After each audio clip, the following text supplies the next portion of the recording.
finals.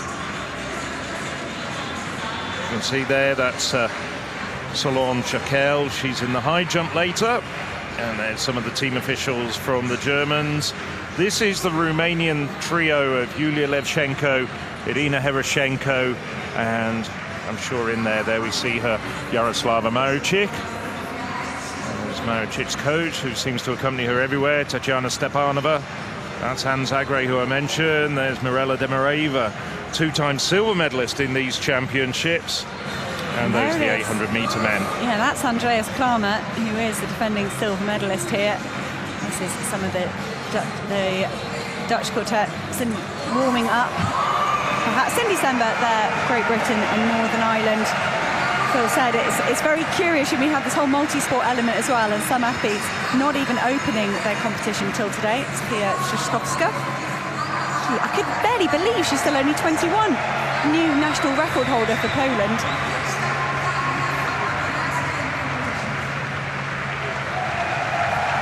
There's Yaroslava Maruchik, silver medal in the World Championships recently.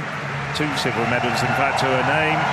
She, of course, is the world indoor champion in Belgrade. That emotional victory not long after the Russian forces had invaded Ukraine. And we've had some stunning and empathetic times here, of course. So Ukraine winning the women's long triple jump with Marina Bekromanchuk. Switching back to the warm-up area, these photos were taken just a little while ago.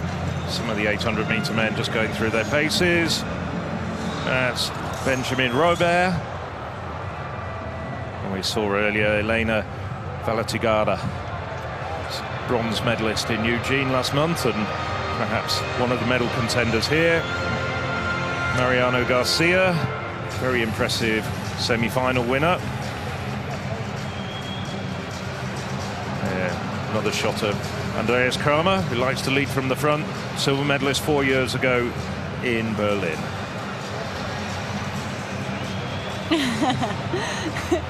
Is this a practice from the 4x1 quartet? So that tells us it could be Ashley Phillip, Mani Lansako, Ashley Nielsen and Dina Asher-Smith for the final. You'd assume they wouldn't bother practicing their presentation unless they are the final scoring 4 for that women's 4x100, but great to see them having a bit of fun.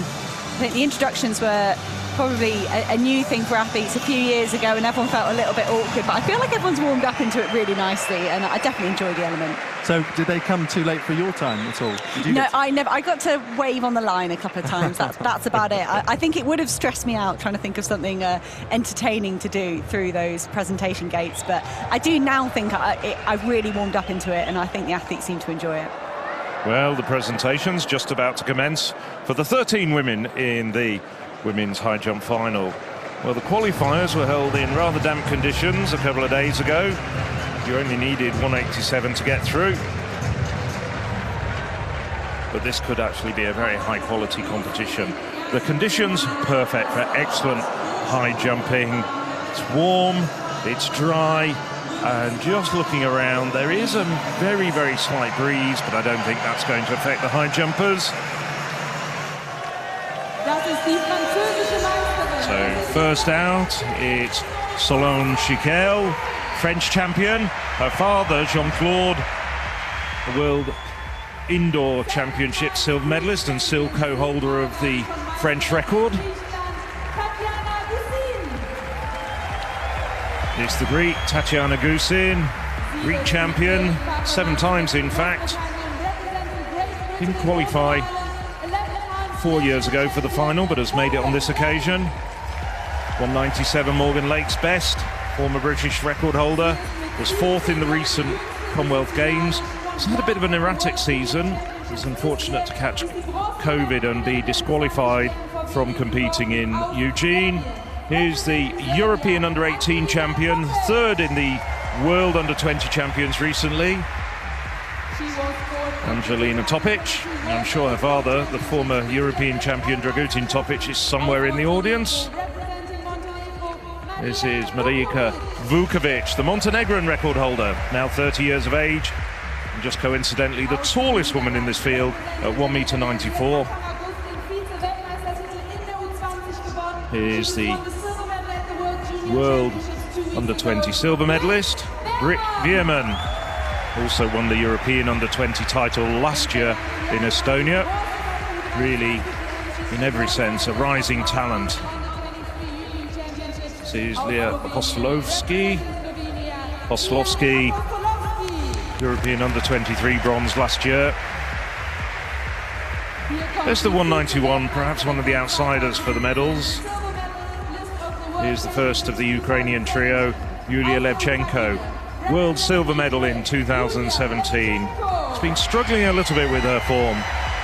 She really had some difficulties in qualifying, only got over the qualifying height of the third attempt, but she's got through. Marie-Laurence Fleisch, the bronze medalist 4 years ago in Berlin.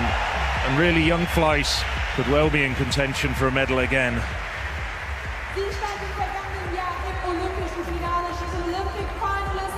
Now Mirella Demireva, silver medals in 2016 and 2018. Now 32 years of age, the oldest competitor in this competition, which has several teenagers. This is the second of the Ukraine trio, Irina Herashenko. Well, Herashenko has had an excellent season. She's been competitive despite all the difficulties at the very top level. Second in last year's European Under-20 Championships, I should say European Indoor Championships. Fourth in the Olympics. But the World Champs recently was fourth as well. This is Elena Valor. Well, had some really difficult injuries earlier in her career after a spectacular teenage career, but now she's back to her very best. She was the bronze medalist at the World Championships, and this is the two-time silver medalist, and perhaps the favourite for the gold here, Yaroslava Maricic. Maricic herself still just 20 years of age. So the bar set to commence at 1.82 m. Don't expect too many of the competitors to come in at that height, and then it'll go up quickly to 1.86. Could well see many of them then. So we can see athletes coming out ahead of these semi-finals for the women's 100-metre hurdles, and if they are successful in making it through, it will be the first two in each semi, and then two-time qualifiers across all three. They will, of course, have a final tonight. It has to happen tonight. It's the last session of these European Championships here in Munich. And just having a look at the schedule, it will be at 8:45 local time. And also we have our male javelin throwers as well. If you weren't with us earlier at these championships, disappointment for Thomas Wahler, of course, a big fan favourite here in Germany, unable to make it through to the final, but he hasn't quite been at his best since having surgery a couple of years ago. We've got two Finns in this, though. One other was 13th in qualification, unfortunately, and he was the reserve because Oliver Halander pulled out with injury, someone who's perennially struggled with shoulder and elbow issues, as many javelin throwers have over the years, and that's one reason why sometimes, even if you produced an incredible throw over 90 metres at best, not all of the top javelin throwers on the all-time lists have won that many titles. But for now, we're going to focus on these semi-finals of the hurdles. So, of course, the top 12 athletes receiving a bye straight through to the semi-finals. So, for the likes of Ditaji Kambuji, starting off our competition, Nadine Visser there alongside her, you just saw as well. So there'll be two of the names to watch out for in this first semi-final. The full lineup, though, you can see Victoria Forster goes on the inside there. World Under-20 fourth placer, the best of 13-12 this year. Big Swiss contingent, obviously at home championships for the Germans, but not too far away for the likes of the Dutch, the French, Swiss, Austrians have all brought pretty big contingents. But Forster, who was part of her country's team at the European Team Championship Second League in Bulgaria last year and took part in 3 different events. This is Elisabeth Peseridou of Greece, Mediterranean Games bronze medalist. Sikiarts, the Pole, So 5 years ago, she was the European under-20 bronze medalist and then went up one age category to the under-23s and took silver. Ditaji Kambunji, the sister of Mujinga, the 200-meter champion from Friday night. She is the reigning under-20 champion. So certainly a new generation coming through. Nadine Visser, as a youngster, was a heptathlete, now concentrating on the sprint hurdles and being very successful. The European indoor champion, of course. Indoors, we do 60 hurdles. Won that title twice. Mette Gravesgaard, 11 times Danish champion over hurdles, indoors and out. Laura Valette of France, bit of disappointing championships for the French, but they're always strong at sprint hurdles. Pascal Martin-Odegaard, perhaps their closest to getting gold so far across the whole tournament. And then Elisa Maria Di Lazzaro on the outside, the Italian champion indoors and out, 12.9 at best. So the athletes from lane 3 to 7 have all gone sub 13 seconds this year.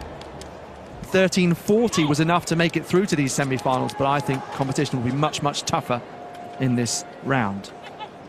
So from the inside, in lane 1, Forster, then Peseridu, Sikiarts, Kambunji, Visser, Gravesgaard, Valette and Di Lazzaro.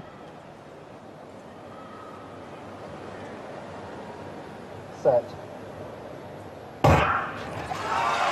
So Kambunji just gets a bit of a better start than Visser alongside her in the orange and blue of the Netherlands. Gravesgaard trying to pull up alongside as well, but just the two automatic spots, and it will go to Visser and Kambunji in that order. 12:75. So as predicted, the times will get quicker and quicker. Best part of half a second faster compared to those heats. It wasn't ideal conditions last night when these women are running. It's much nicer here today. We'd expect a big jump up in this level as we bring in those top 12 ranked athletes in Europe. But also, the nicer weather, this is much kinder to sprint hurdlers to warm up in. Nadine Visser, perhaps slightly conservative start, playing it safe in the blocks. She struggled so much with injury. She looked really good indoors and then pulled her hamstring and couldn't go to the World Indoor Championships. Kambunji fell at the World Juniors. She went out there to try and do that double, clattered through the first hurdle, and I think struggled at World Indoors similarly. So great to see the younger Kambunji sister looking at home here at a European senior level.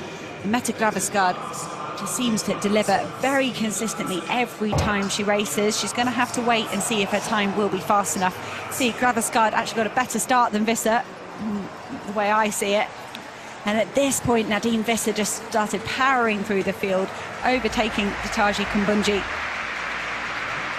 And Nadine Visser, perhaps with those long shorts as well, protecting that hamstring still. It will be a win for Visser. She can start to turn her attention towards the final. 2 rounds in one day like this for the women is very, very usual. This is exactly what they do on the circuit. They often say they prefer it.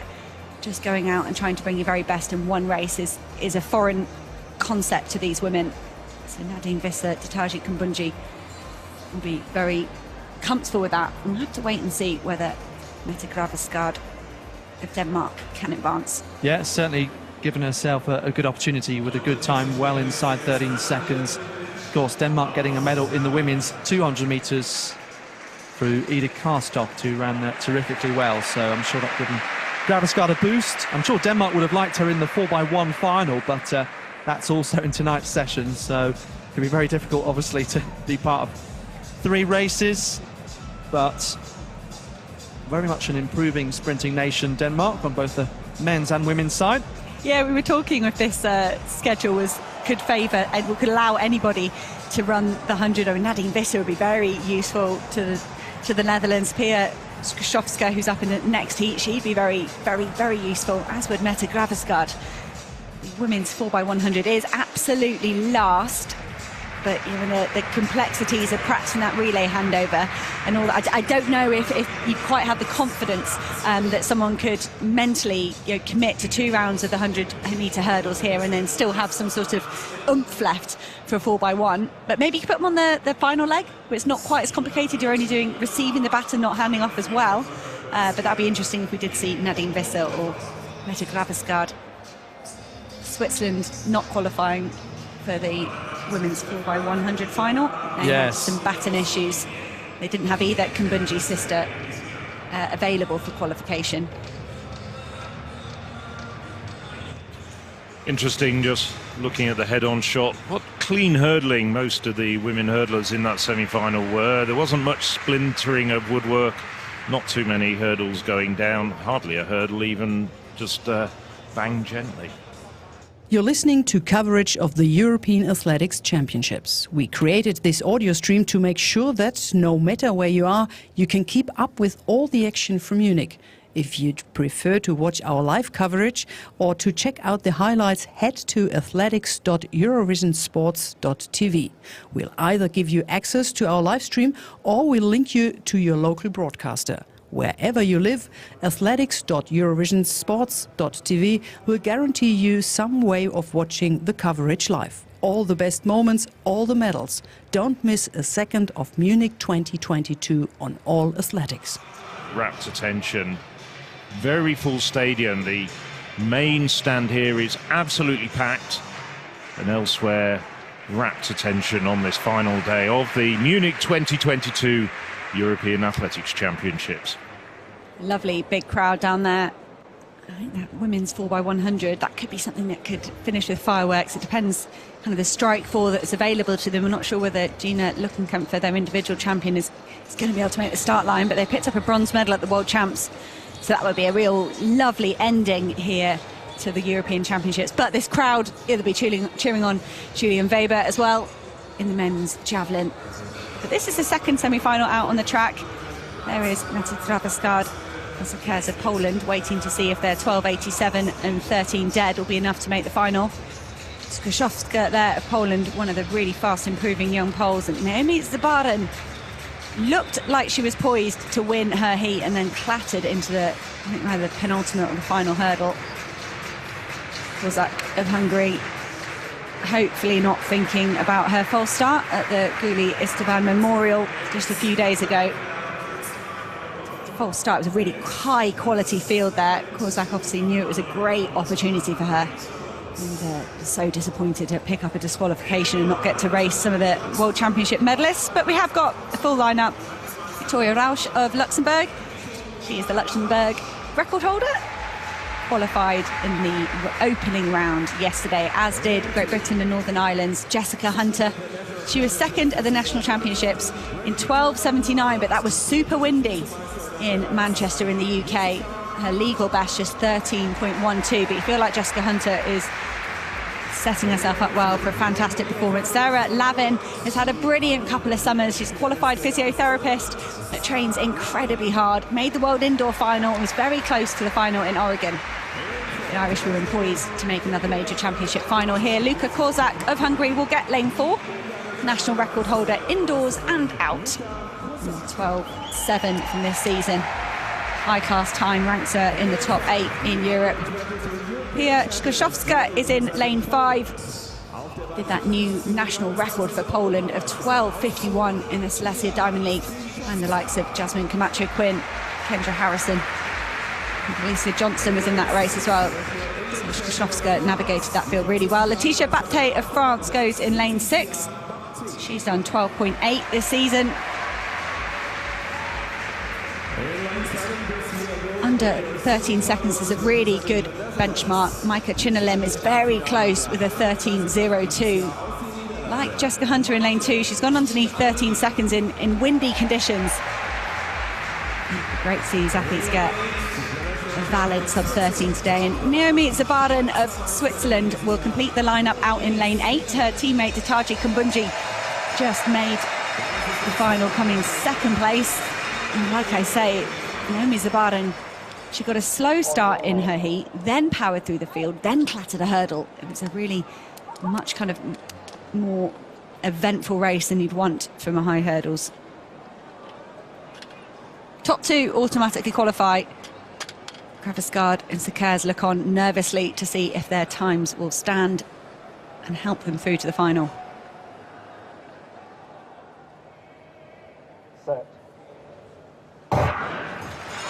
No way, good start from Sarah Lavin, Korzak and Skrzydowska. As expected, the three in the middle were some of the fastest times in Europe this season, but Korzak stretching away at this point.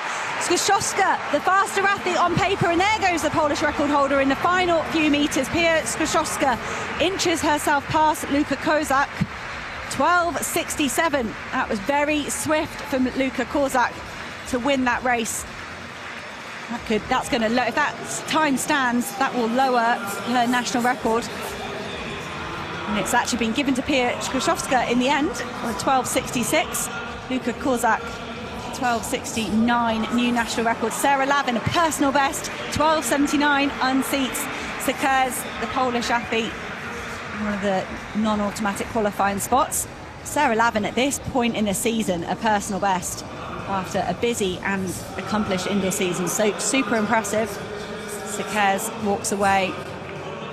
Mette Gravesgaard will get to wait for one more heat to be completed because Zoe Zabarin's time's a bit slower than Mette Gravesgaard's.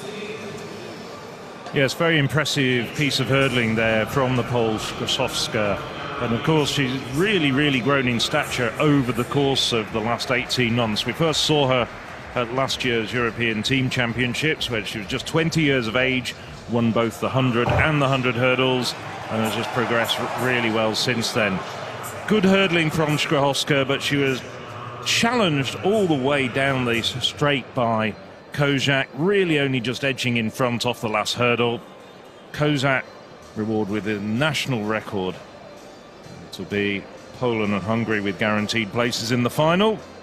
Sarah Lavin not that far away from Derval O'Rourke's national record for Ireland.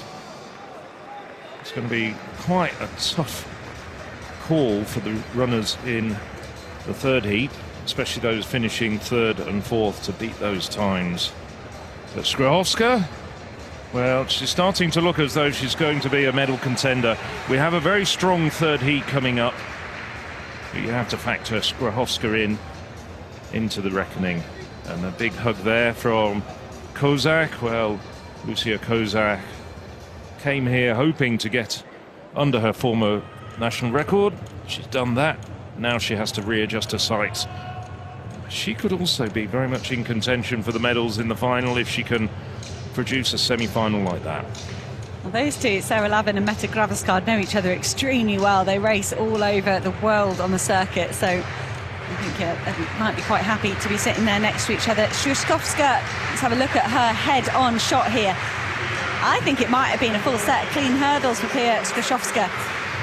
She was pushed all the way by Luka Korzak, and having the opposing leading legs there was tricky. You could have clashed arms, but they managed to navigate that super well. I wonder if they would have positioned themselves on the other side of their lane slightly, knowing that they could be driving all the way to the line together. But Luka Korzak, after that false start, I think last week and a half ago or so, that's really brave from the Hungarian woman to get an aggressive start. Korzak just shaved the hurdle, the very last hurdle. That might have cost her a couple of hundredths, and it might have cost her that win, but nevertheless, just look at that expression there. A national record. I think she's happy enough.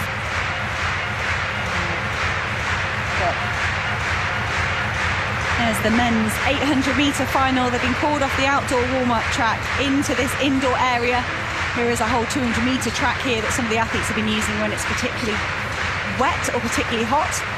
Like I said, you've got Kramer there, returning silver medalist. Mariano Garcia, the world indoor champion. We've already seen Jake Weitmann. He's the world 1500-metre champion this season. There's another look at Kramer. He does like to lead, and then I think he's vulnerable in the last 80 or 90 metres when he does so. But the opposite in the semi-final came flying through. There's Mariano Garcia. Perhaps deciding he didn't want his number on that outfit. He's had a quick outfit change in the call room. So now the women's 100 metres hurdles, the third semi-final. We've got another pole in here. Well, poles and hurdling seem to go together. The two women to look out for are the world indoor champion Serena Samba Mayela and the European leader, Great Britain's Cindy Simba. Simba ran 12:50 for a UK record in the Eugene semi-finals. Looking very relaxed. This is the sort of night when she could run very fast as well.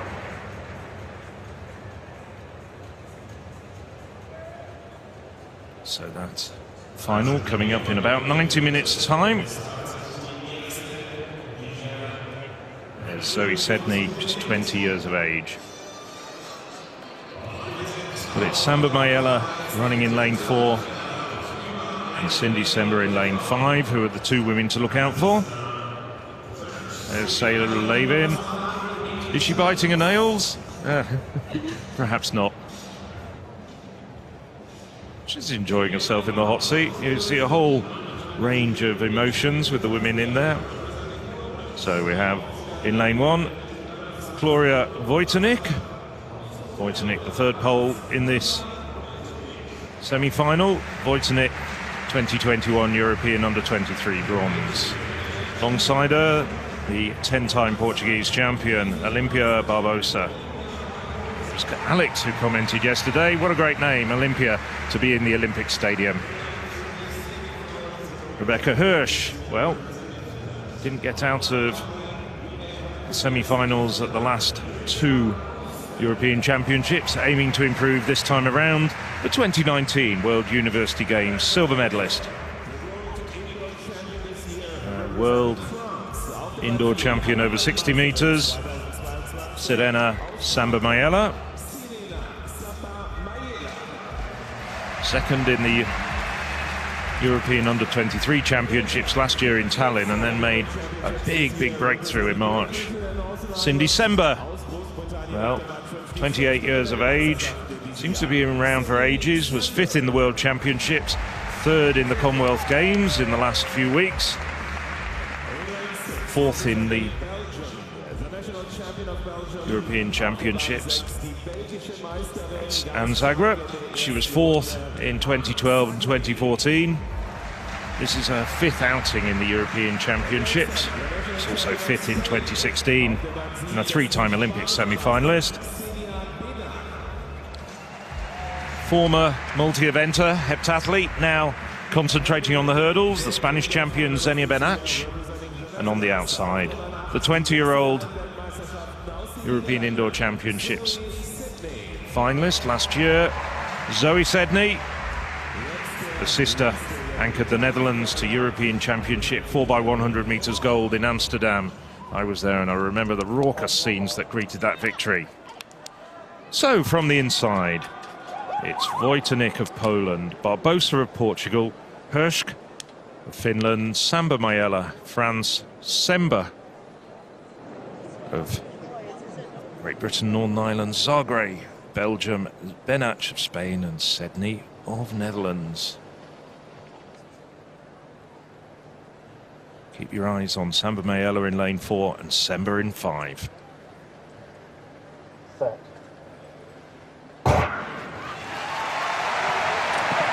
And Samba Mayela and Simba both get excellent starts. Also too, Hirsch on their inside. Hirsch having a good run at the moment. Now it's the Briton pulling ahead.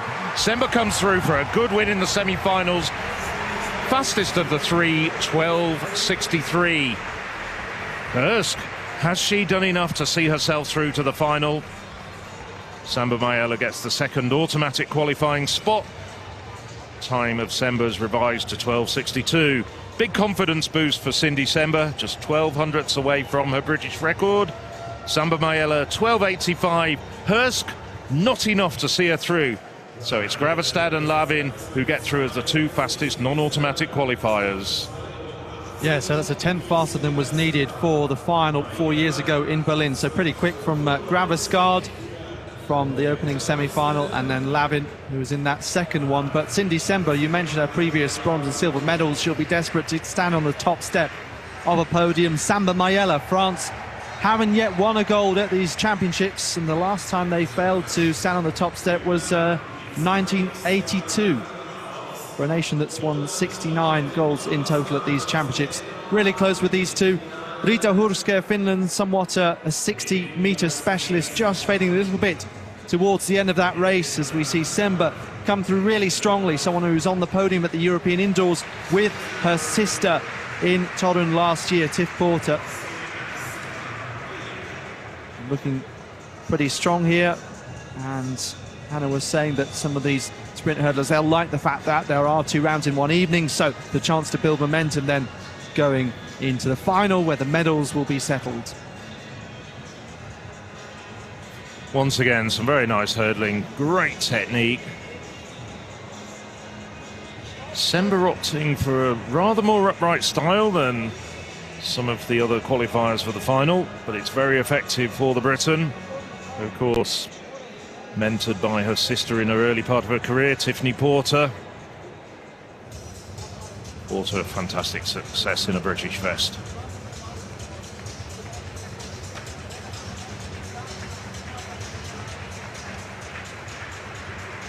Yeah, Cindy, the only one of the 2 in action here. We thought we might have 2 Zoglami brothers on the podium in the men's steeplechase. I think they were 3rd and 7th in the end. Confirmation of the time. Simba and Mayella do get through. As was seen, they're the automatic qualifiers. And these are the 8 that get through to the final, led by Cindy Semba with Sarah Lavin and Meta Gravesgaard, the fastest non-automatic qualifiers.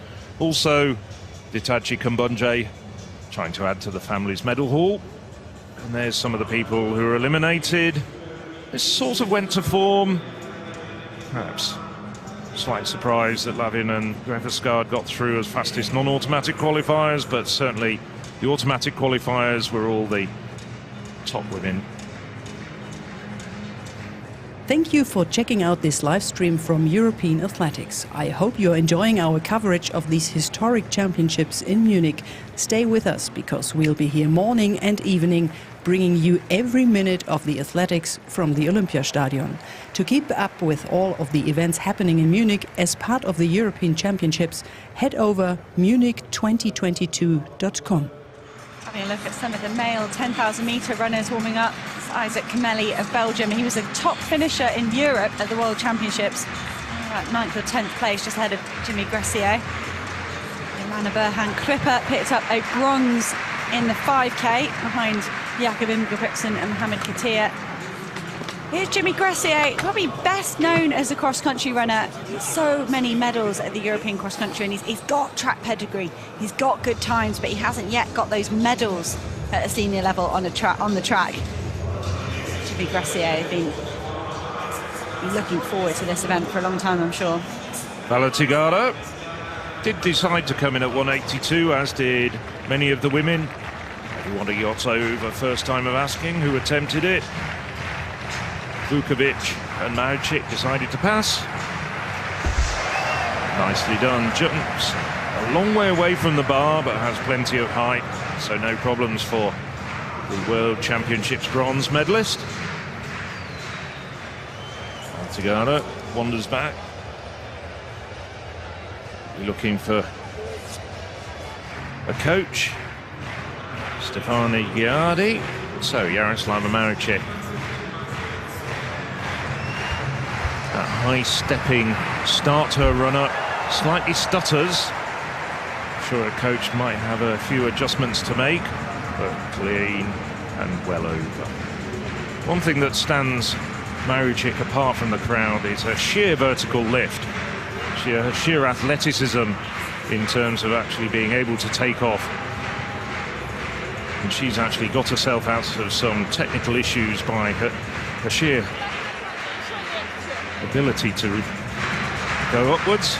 That's a good point about Mahouchik, Phil. I think, I'd often seen it. I kind of, to the untrained eye, I'd almost call it like muscling it out.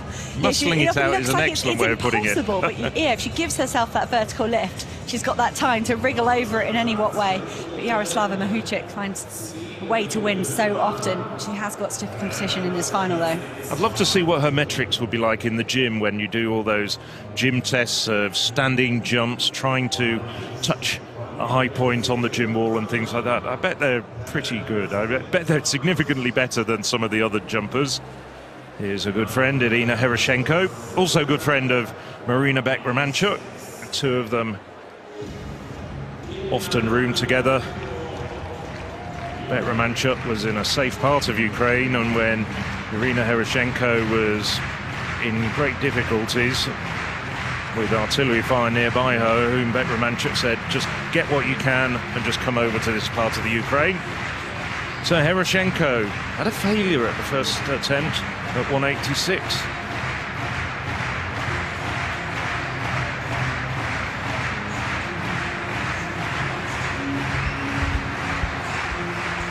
Tall, long-striding athlete, and makes a much better effort there.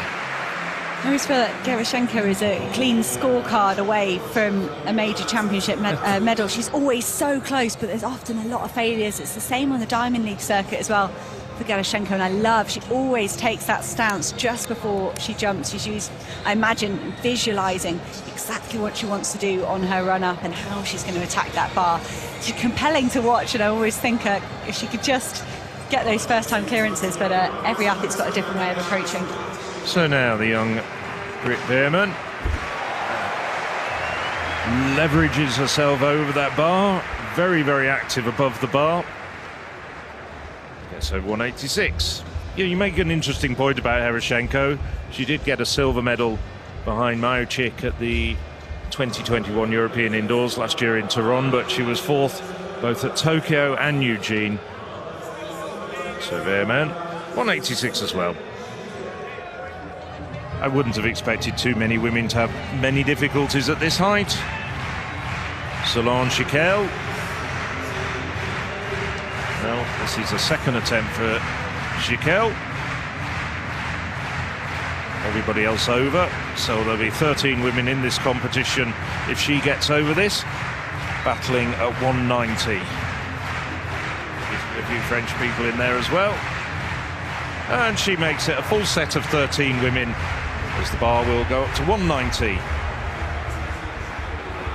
Chiquel has a best of 190 from last year, so when the bar moves up, she will be attempting to equal her best. Well, that was a good jump.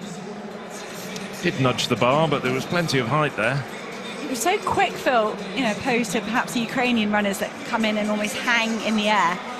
Chiquel, they're almost running kind of flat across the bar. And I like that. That's more of an Elena Patterson kind of style. That's what I see from the Australian world champion when she jumps. It's, like you say, plenty of good jumping on show. This is the men's 800-metre final. So many of these men will know that they are very, very capable of taking a medal. For some of these men, this would be a big step forward in their career. Benjamin Robert, it's one of those. Mariano Garcia, who feels like there's a bit of a pressure. He's a world indoor champion. Didn't perform as well at the World Outdoor Championships. This final is just chock-a-block with talent. And I often think, athletes, they look around, they watch each other, they get sucked into other people's moves. And it's such a fine line in 800 metres. If you slightly overcommit or you miss a break, the consequences can be devastating. For me, I really think it's going to be the person with the best tactics that's going to win this race. Benjamin Patterson of Great Britain and Northern Ireland used some good tactics, in my opinion, to get a bronze medal at the World Championships. He's very damning of his own tactics. And he's very frustrated with himself. He got boxed in at the Commonwealth Games, same in the semi-final here. So Ben Patterson feels like he's got a lot more to give. He's just 20 years old, much like Keely Hodgkinson, who took the women's race for Great Britain and Northern Ireland last night. Elliot Crostan of Belgium. He's a good tactician. You're going to say, Hannah, you're saying this about everybody. But he is. He made the World Indoor Final. And if you can manage your tactics indoors, surely outdoors with the extra space and the longer straights, you could be even better. Mark English knows what it takes to win a European medal. He's got a bronze outdoors from 2014, and indoor medals in 2015 and 19 at the European Championships. The Irishman, coached by Fielden Kelly, he's looked almost the best he's looked in a couple of years for me here in Munich. And the Irish buoyed by that silver medal from Ciara McGeehan. We're going to hope that Mark English can do something similar. This is Simon Barantini of Italy. He's the under-23 European champion from last year. He had a brilliant finish on him to come second in his semi-final. Andreas Kramer, silver medalist from Berlin 4 years ago. He holds the Swedish national record, and he's been really close to that this year. He's the only returning finalist, in fact, from 2018, showing the strength and the longevity of his career. With the absence of Great Britain's Max Bergen, this man, Benjamin Robert, has the fastest time in the field. 1:43.75 set when he won the Paris Diamond League. Benjamin Robert is very canny. He likes to manoeuvre his way around a group and often wiggles and manages to find a way through. Mariona Garcia of Spain is our penultimate athlete to be introduced. He was a world indoor champion. He won his semi-final. He's just building momentum through this outdoor season. Started very slow. Semi-final at the World Championships was better. But is it good enough to challenge the world 1500-meter champion, Jake Weitmann? He said he was excited by a different challenge here at the European Championships. He found the Commonwealth Games really hard. He ran 1500 there again. Did pick up a bronze medal. But he said he found it hard to get excited and motivated, and he wanted a different challenge. He wants to really establish himself as a 8 and 15 runner. Referenced the Scottish national record in the press conference. I don't think that will come today in this race, but that's something he's got his sights set on for the future. So I said it at the start of the programme, but to have a race when you've got the world 1500-metre champion, the world indoor 800-metre champion, European lead there, Benjamin Robert successfully navigating the rounds, and then Andreas Kramer, a returning silver medalist, that's super special. Before you add in the gold and silver medalists from the under-23 championships last year. Barantini, the champion last year at the under-23s, and he had such a dangerous finish on him in the last 50 metres when we saw these men in the semi-finals. Mariana Garcia nipping over quickly for his trademark motorbike mime. Benjamin Robert will be in lane 6. Andreas Kramer led his heat, faded in the home straight, sat in his semi-final, came through like a train. What will he do here? Ben Patterson's got a great finish on him, been working on his 4s and his 15. Mark English, great tactician, so experienced. Jake Weitmann's 1500 has featured a really strong last 200. I'm not sure it works quite so well on an 800-metre field. I wonder if Jake Weitmann at least has got to be a little bit higher up to get through the traffic to unleash that devastating kick. And Elliot Crestan of Belgium was our final athlete down there in lane 1.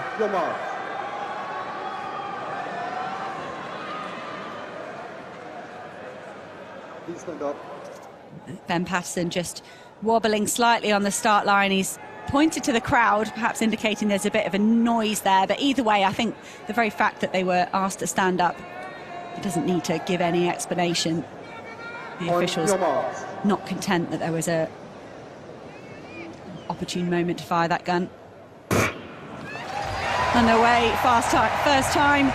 Mark English for me really powered out the blocks. Oh, 100 metres in lanes, then they hit some green cones on the back straight. They'll slip into lane 1. Elliot Crestan running well on the inside. He's got to make sure he's not swallowed up by the pack. But I can't really see someone that wants to lead there. Could be Elliot Crestan reluctantly leading 5 men across the track. Jake Weitmann positioning himself higher up than maybe he was in some of the opening rounds. And it's Barantini of Italy in the lead at the moment. Simon Barantini, the under-23 champion, leading the senior European Championships. Mariona Garcia has made a big move around the outside, perhaps the Spaniard spotting that Jake Weitmann is pinned on the inside, but Jake Weitmann's got himself out. Ben Patterson isn't boxed. He said he was disappointed with some of his earlier races when he has been boxed. 52 seconds through the first 400. That's not super quick. This is going to be a burn-up over the second lap. Mariona Garcia trying to control this from the front. Mark English in third place at the moment. He's taking very close to the action, but the Irishman is boxed in. I think he should probably just relax and see if any gaps open up. Here comes Elliot Crestan. He's using a lot of speed down the back straight. He's going to get himself past Jake Weitmann onto the shoulder of Ben Patterson. There's a big group of 5. Jake Weitmann swings wide into lane 2. Mariona Garcia is going to come under a humongous amount of pressure in this home straight. It's 150 metres to go. Mariona Garcia, the world indoor champion, has the lead. Jake Weitmann, the world 1500-metre champion, is trying to kick. He's trying to get himself back. Mariona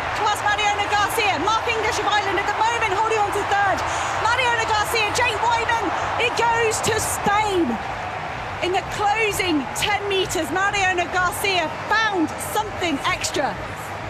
He looked like surely he was going to suffer a similar fate as Jakob Ingebrigtsen and not be able to match Great Britain, Northern Ireland's Jake Weitmann in the closing stages. Personal best for Mariano Garcia. When you're already a world indoor champion and then you set a personal best in a championship race, that is a fantastic run from the Spaniard. He let everybody else mess around behind and change their order. Jake Weitmann ran incredibly wide around that final bend.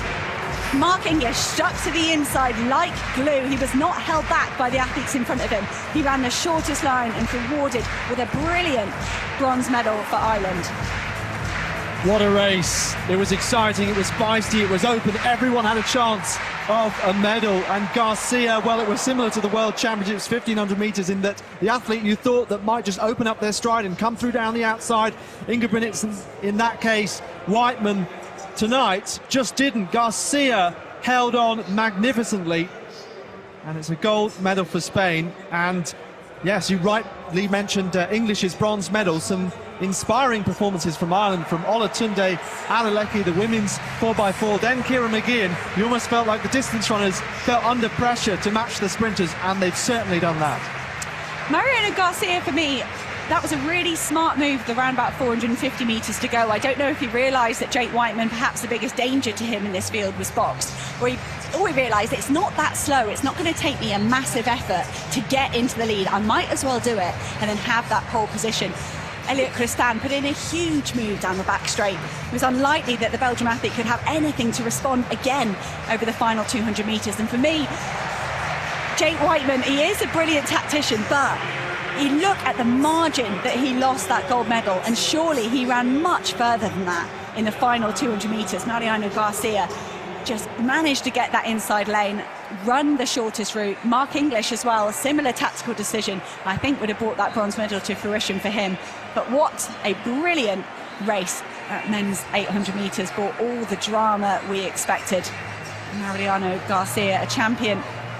We saw a couple of race walking champions out on the road, but I think that could be Spain's first gold medal here. Oh, we had one in the men's high hurdles. And the race walking. Men's 800 metre results: Mariano Garcia, personal best at 1:44, ahead of Great Britain and Northern Ireland's Jake Weitmann, and a bronze for Ireland and Mark English. So Vukovic of Montenegro, her first attempt at 190. Montenegrin record holder.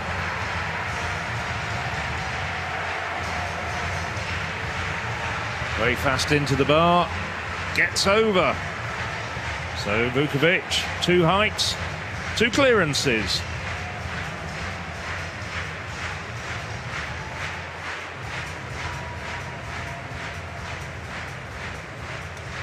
Nicely done for Vukovic.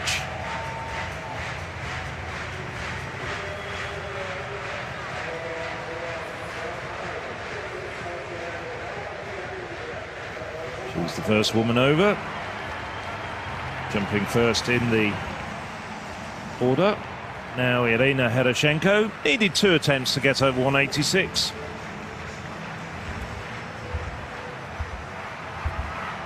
Much better jump from Herashenko. Took off a long way away, but did manage to get the height, and that took her over 190. Tapped the bar. Just caught it with the back of her thighs, the hamstrings. Sigh of relief, I suspect, but she moves up along with Vukovic. And the bar will go up to 193. A shot of the beautiful glass cascading roof that covers part of the Olympic Stadium here in Munich. Next final to get underway will be the men's javelin. We saw Alina Sengo of Greece win the women's competition yesterday. Terrific final round. Balagos of Serbia and Barbara Svitakova, the world record holder from the Czech Republic, the bronze medalist. Here is one of her teammates, Marcin Konechny. 5 meters improvement this year for him, to 79 at best. Timothy Herman, of Belgium. 78 metres, couple of metres off his lifetime best this year. So one of two Finns in this. Of course, such a great javelin throwing tradition. This is Toni Kusala, actually the third best Finn this year.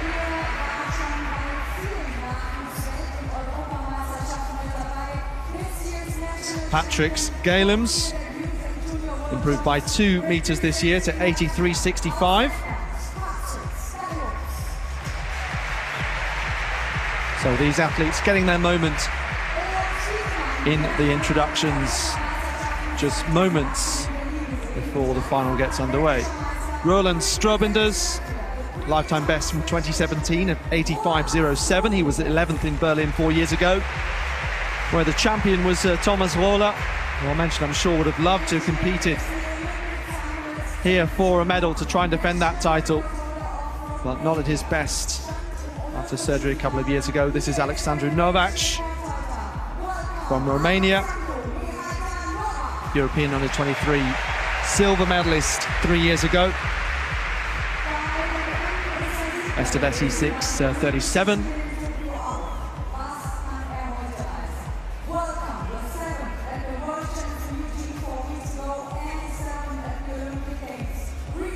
Adrian Madani of Moldova, World University Games champion in 2019, and also winner of the Championships of the Small States of Europe.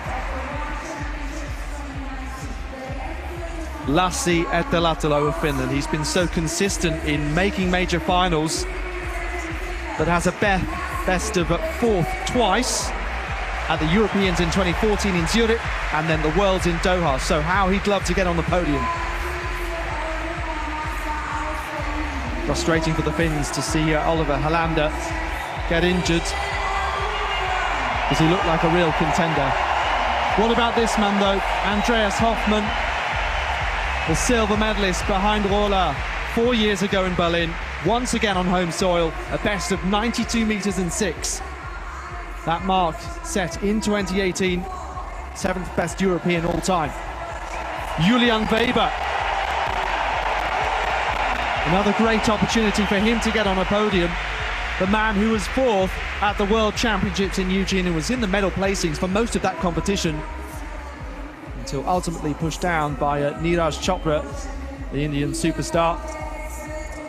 Vyacheslav Vesely, the 39-year-old Olympic, world and European medalist, seems to always find a way to get on the podium. Such tough conditions at the Olympic Games. Not the best weather, and throwers struggling with the track surface as well. The faster throwers finding it difficult to slow down. Johannes Vetter in particular. Jakob Vadlich, who was in front of his teammate at the Olympic Games in silver. Lifetime best this year, age 31, 90 metres and 88. Only Anderson Peters has thrown further this year.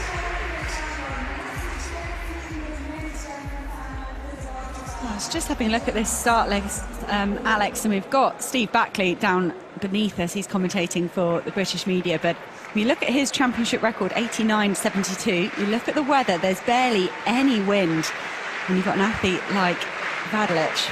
Do you think that could be vulnerable? Potentially, but the javelin always throws up surprises. Nonetheless, I'm sure if we get some huge throws, then Steve will be just a little nervous. It's typically the case, Hannah, most athletes don't like to see their records go, do they? No, they tend to be very diplomatic and say, oh no, it's terribly inspiring, but I'm sure there's more than a little bit inside of them saying, rats, I like seeing my name at the top of every one of those European athletics start lists. Yeah, there's one former athlete who's now a commentator, whose name I won't mention, but said they were visibly shaking inside the commentary box, just waiting to see whether their record would remain or not. So this is Timothy Herman of Belgium. He's going to start us off in this javelin final. Running on the approach across the track. Then that build-up of energy, dives down before that line, which he's got to stop at, and that first throw just short of the 75-metre mark in this javelin final.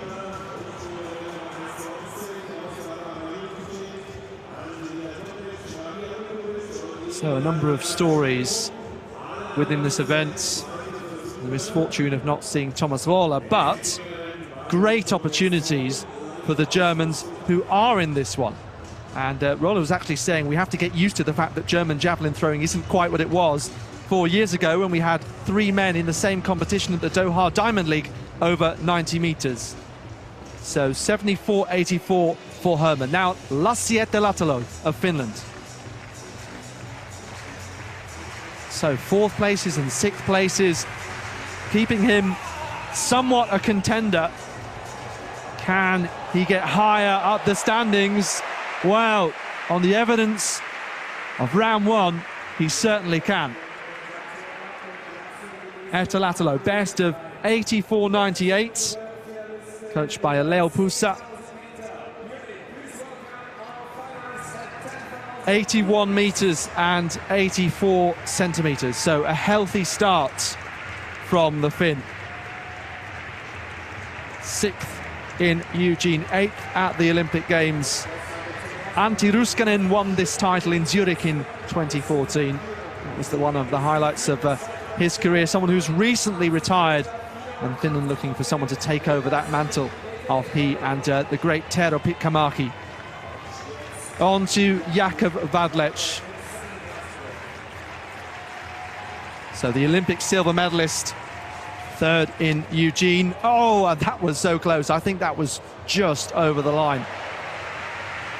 And that was a real show of the force that goes through these athletes' legs. They generate all that speed on the runway, and then they have to block.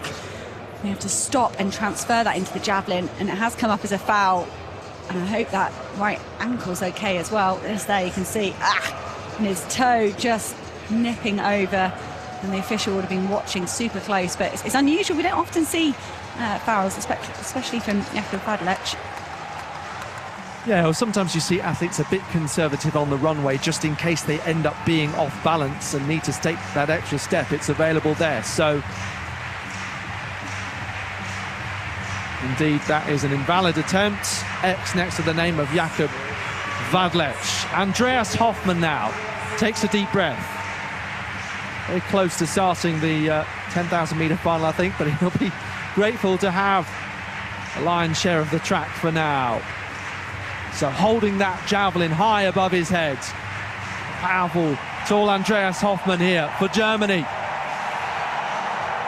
Launches with power. And ends up short of 75 meters. So around that throw of Timothy Herman.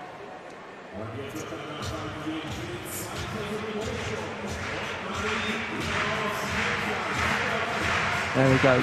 Arm, back, foot blocks, and javelin launched.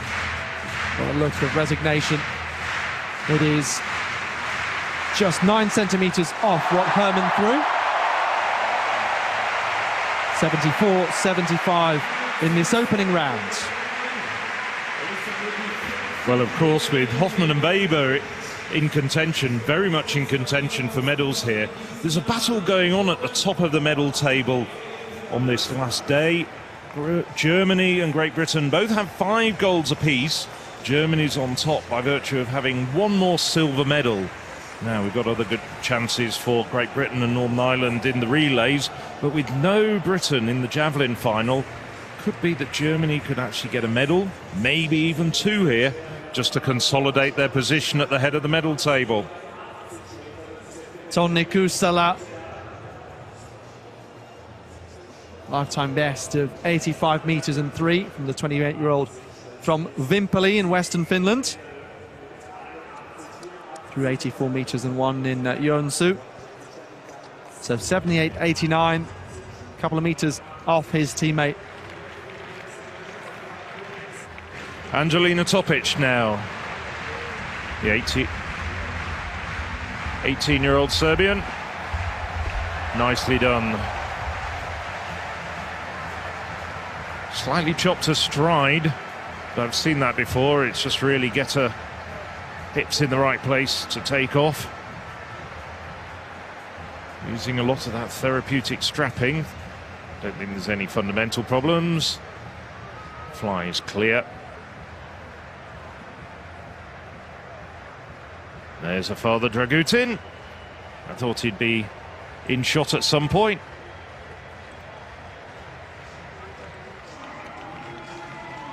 So now Jaroslava Maricic sailed clear, albeit with a slightly sketchy run-up at 186. Shouldn't have any problems here and doesn't. Absolutely magnificent clearance at 190 for the Ukrainian.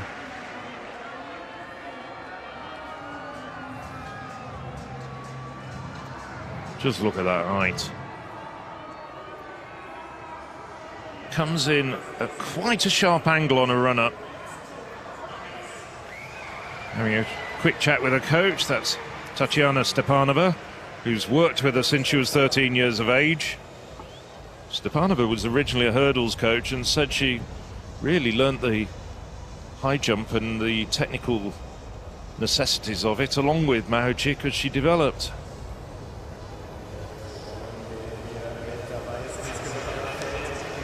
Turn our attention to the track. There are 26 men down here ready to sprint round 25 laps. This field full of talent. Emane Berhan-Klipper picked up a bronze medal in Berlin 4 years ago and a bronze medal at the start of the week in the 5,000 here in Munich. He's also got the fastest time in this field. That's why he's got that blue bib on. Reigning champion from last time round, Morhad Amdouni, isn't here, neither is Bashir Abdi of Belgium. Bashir Abdi has some amazing marathon exploits this season.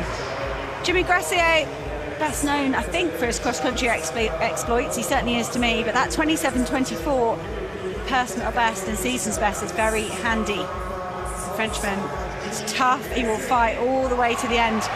And Emane Berhan-Klipper and Jimmy Gracier have raced for years and years. We're set to see another battle between those two. This is Aris Kaya, Ali Kaya of Turkey. He's picked up a silver and a bronze at these championships. What can Aris Kaya do here? Those broadcasters choosing to quite rightly focus on some of their home talent. Philemon Abraham of Germany there, best known as a mountain runner, but he's doing a very good transfer over to the track. That's Isaac Camelli of Belgium. He said when we saw him warming up, he was the first European at the World Championships. Came home in 10th in Oregon, but he did look a little bit tired in the 5K, couldn't match the lift of pace. Jakob Ingebrigtsen. Mark Scott, it's actually a triplet. I think there'll be not many triplets in the world, let alone ones that are world-class athletes. Indoor bronze medal back in Belgrade in March. Second all-time in his personal best. Sam Aitken there, his teammate, is fifth all-time in the UK. Strength and depth in Great Britain over 10,000 metres. To have two athletes that are fifth and second all-time in one field is fantastic, considering what our nation's achieved over the years. Niels Vukovic of Germany goes in lane 2. Similar to Fabian Schlump, we saw in the women's marathon at the start of the programme, did suffer some heart inflammation after suffering COVID. So let's hope that Vukovic is back to his best. This is Samuel Fitwi Sepahatu of Germany, under 23 cross-country medalist. Taking the warm applause of the crowd. As with every final, they've laid the gold, silver and bronze medals out. Athletes will be painfully aware of what they're aiming for, and just in case they happen to forget, those medals just poised on the start line and full start. I did think the men looked a little bit unsteady. I did think that could be coming. It's a lot of nerves. They'll be anticipating 25 laps of hard work. To the layman at home, I can assure you, every one of the laps these men will do will likely feel like a sprint to anyone else. Chris Cohen, the very, very busy chief referee here in Munich, awarding a green card to the field. So it's unsettled. You see so many of them just lifting their back feet there, just not quite settled. 26 is entrance. There's a lot of men in the 10,000 metres. They'll be very used to racing like this, though. Let's just hope they can all stay out of trouble. They can let themselves slot into decent packs as we let these 25 laps unfold. Looks like Jimmy Gracier on the outside. keen to ensure things get moving fast. Mark Scott was the leader of the inside group. Had 2 waves there at the start already. You can see some pushing and shoving in the middle of the group. Jimmy Grassier taken through. That's a swift 30 seconds for the opening lap, the opening 200 metres. So Jimmy Grassier of France pushing the pace right from the start.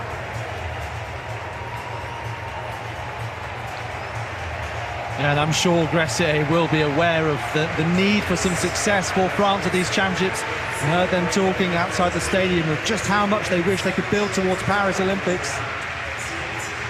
Now Marie-Laurence Young-Fleisch, second attempt at 190 for the German, and she's over.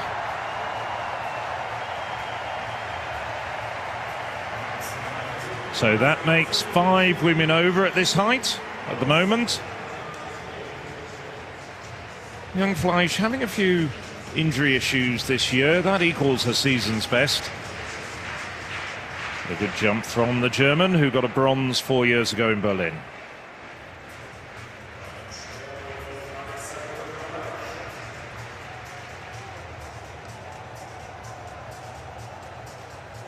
Germany over the years, of course, fantastic tradition in this event. And of course it was Ulrike Mayfarth back in 1972 who won in this Olympic stadium. As we watch Britt Veerman, well, Mayfarth was just 16 years of age when she won that Olympic gold in 72. Getting another Olympic gold 12 years later. Veerman not quite as young, but still a teenager. Nicely done for the Dutch jumper.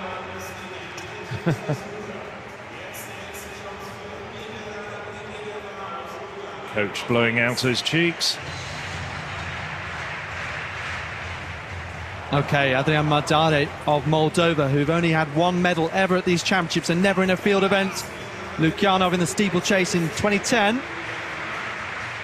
And that is over 75 metres, so still that lead from Ertalatalo, Finland, 81.84. And this looks like it's going to slot him into 3rd place. It's come up as 76.63 for Madani.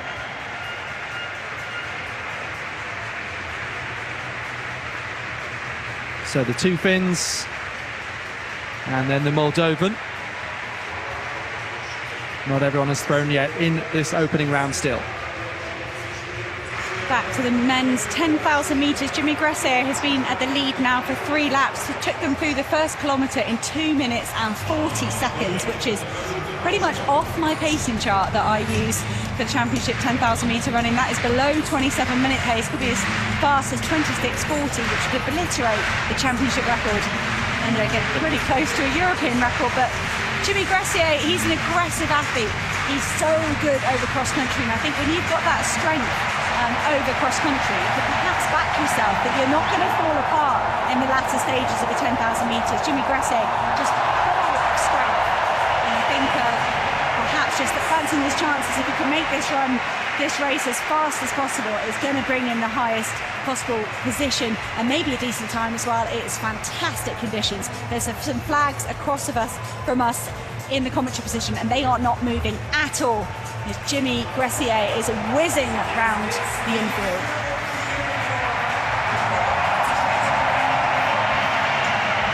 And the athletes waiting so long to get their championships underway, and I think that will just entice them to go for it. And when they saw what the weather was like, that it improved so much since yesterday, even more of the same.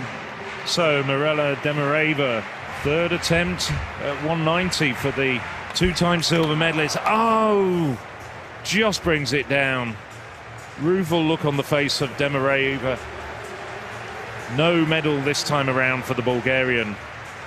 Well, she's so consistent at such a high level. Took an Olympic silver medal back in 2016. Just wasn't to be for today. She's still, even though 32 years of age, she's still got plenty of competitions, I'm sure, left in her. Morgan Lake now, 3rd attempt for the Briton.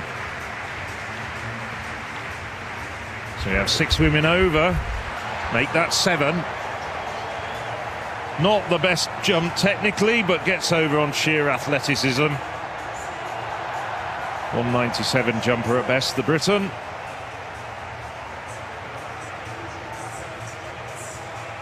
Dips her shoulder in, but has a good height. Tickles the bar, but it stays up. Need a bit of luck sometime as a high jumper.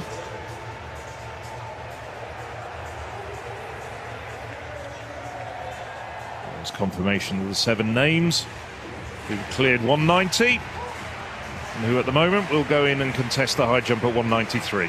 Julian Weber in the javelin, so his teammate has thrown 74-75, still our leader Etalatalo over 81 meters.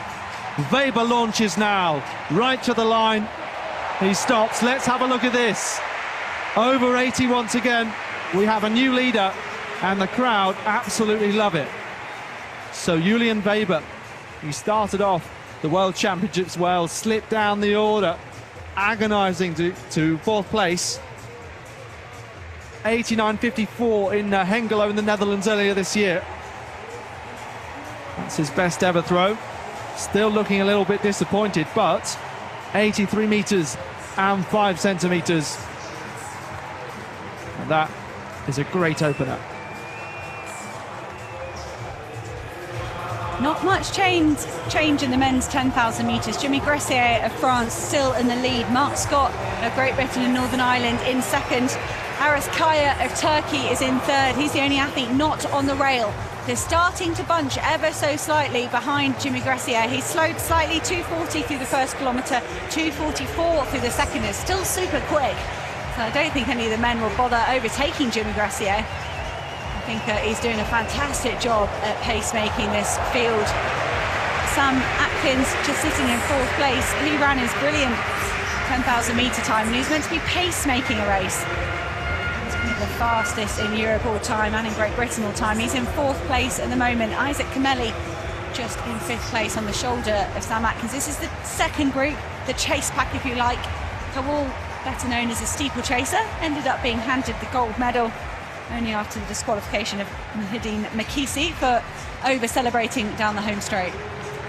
So Yulia Levchenko, she's not had a good season. She looked as though she was struggling in qualifying, and now she's got 2 failures to her name at 190. Can she pull it out? No. What a pity. The 2017 World Championship silver medalist is out of the competition. She's obviously clearly just a little bit upset about that. Just taking off too far away, comes down on the bar and brings the bar down. Not to be on this occasion.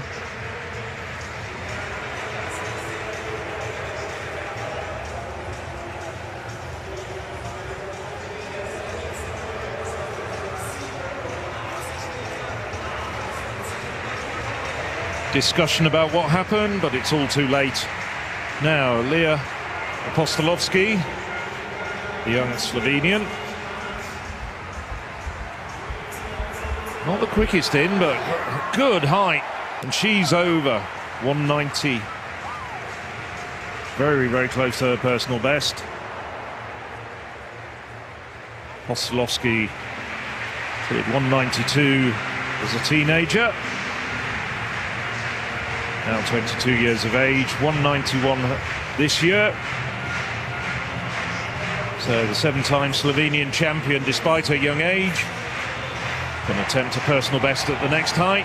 Now Elena Valor, she's in a bit of trouble. The World Championship bronze medalist. 2 failures at 190. No! Similar problems to Levchenko, just taking off too far away, not hitting her marks on this occasion. So, on the podium at the World Championships, but a long way off it at these European Championships. Just not a good jump. She looked as though she was struggling at the earlier heights, even though she managed to get over 192 and 182 and 196 at the first attempts. Borne out by her attempts at 190. So, same people in the lead group. but it is Mark Scott in the lead at the moment. Sam Atkin just nipping off for a drink, and that would suggest they've really slowed. It was 8:09 through 3K, a 2:45 kilometre. Jimmy Gressier still at the lead then. But it does look like it's really slowed down a bit, and that's a very interesting tactic of Jimmy Gressier. I mean, I doubt he's feeling kind of he wouldn't have gone off at 2:45, 2:44, 2:45 if he wasn't feeling good. Johan Koal swings the whole way round the group. He was in the chase pack. He's perhaps keen to run an even pace. I think he's entered for the London Marathon in October, Koal, and he will not want to leave anything to a kick. And he's trying to get this race back moving into the realms of the pace they were going before. It was around about 27 minutes, 27 and a half. Yes, I was lucky enough to be in Passy at the European 10,000 metres Cup in May, which Gressier won. It was his first 10,000 metres for several years, and he won it in 27:24:51. He started off at a very quick pace on that occasion, just broke the field. He hasn't done that on this occasion, but Gressier, I think that run gave him a huge amount of confidence. It was his first 10,000 metres, quality 10,000 metres, since his days in the under-23 ranks, and he went up to number 3 on the French list. And I think he feels that the French record is there for the taking, and he's coming in here into this competition absolutely buoyant. Lassi Etalatalo, Finland, was our leader and has now been pushed down by Julian Weber with his 83-metre throw. And Etalatalo looks to have improved in this second round. So the man who's had disappointment on a couple of occasions, finishing outside the medals, perhaps growing in experience, and just maybe he can produce a big throw to get on terms with Weber. So there's not going to be much in this between first and second. 82.93. Weber just stayed in front by 12 centimetres there. Jakob Vadlich, we saw he was off balance and ended up fouling previously. Valid attempt this time, and over 85 metres. Well, that's not going to be too far away from that championship record of Steve Backley. But first and foremost, it's going to put Vadlich into the lead. Look at how he whips that javelin with such ferocious speed. Vadlich is just so much quicker with his arm than some of these other athletes. And yeah, I don't think it's notable for me when you've got an athlete like Jakob Vadlich who's been learning his trade over and over again through the years.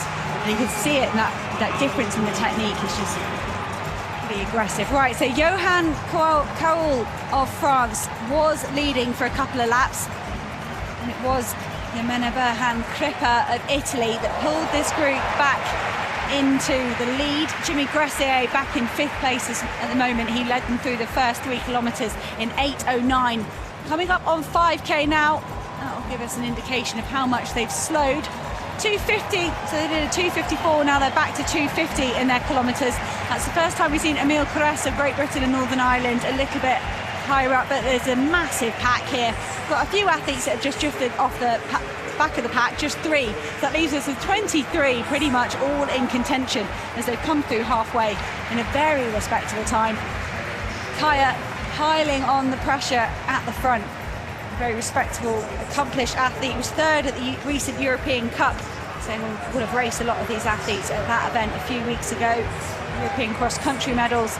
Of course, Yasmin Chan of Turkey took a brilliant women's 10,000 metre gold. She dropped a 66-67 lap on the rest of the field, and they couldn't respond. Eilish McColgan and Norma Salpeter holding on for 2nd and 3rd. But Kaya just swinging wide, perhaps a reluctant leader, and that will be Italy's Jemena Berhan Crippa, who's going to end up in the lead. No, he's let Mark Scott come through. Emile Caresse just starting to move around the outside. Emile Caresse is more of an endurance athlete, I'd say, more in the 10K half marathon spectrum. He did run a brilliant 3,000 metres recently over in Ireland. 7:44, closing with a 56-second lap, when you're better known as a 10K athlete. Some serious speed from Emile Caresse. looking to get this race back a little bit underneath that sort of 28-minute pace. They've drifted a bit slow. Emil Kress of Great Britain and Northern Ireland at the moment, from Kaya of Turkey, Scott of Great Britain and Northern Ireland. And Crippa just keep having a very quiet race for Italy, very briefly at the front, just when they wanted to close up the gap on Powell. But Crippa happy just to resettle into the pack, much like he did in the 5,000 metres where he picked up a bronze. So Marika Vukovic, 193 for the Montenegrin. Clean sweep so far. Nicely done. She's clear. Just wondering whether she can pick up Montenegro's very first medal at these championships as an independent nation. They've competed as an independent entity since 2006, and she's jumping very well indeed. Has a personal best of 197 from last year. She was 4th in the World Indoors in Belgrade earlier this year. Of course, Montenegro, Serbia, neighbouring countries, she was getting big cheers on that occasion. Julian Weber of Germany trying to get the crowd going, and they don't need too much encouragement. So in this second round, Jakob Vadlich improving to 87.28. Weber certainly capable. Oh, he's just over. But still an incredible throw. So every sign that there's potential for Weber to improve and go at least one place higher than he did at the World Championships, where he was 4th cruelly. He's the second best ranked of all the finalists behind Vadlich this year, 89.54.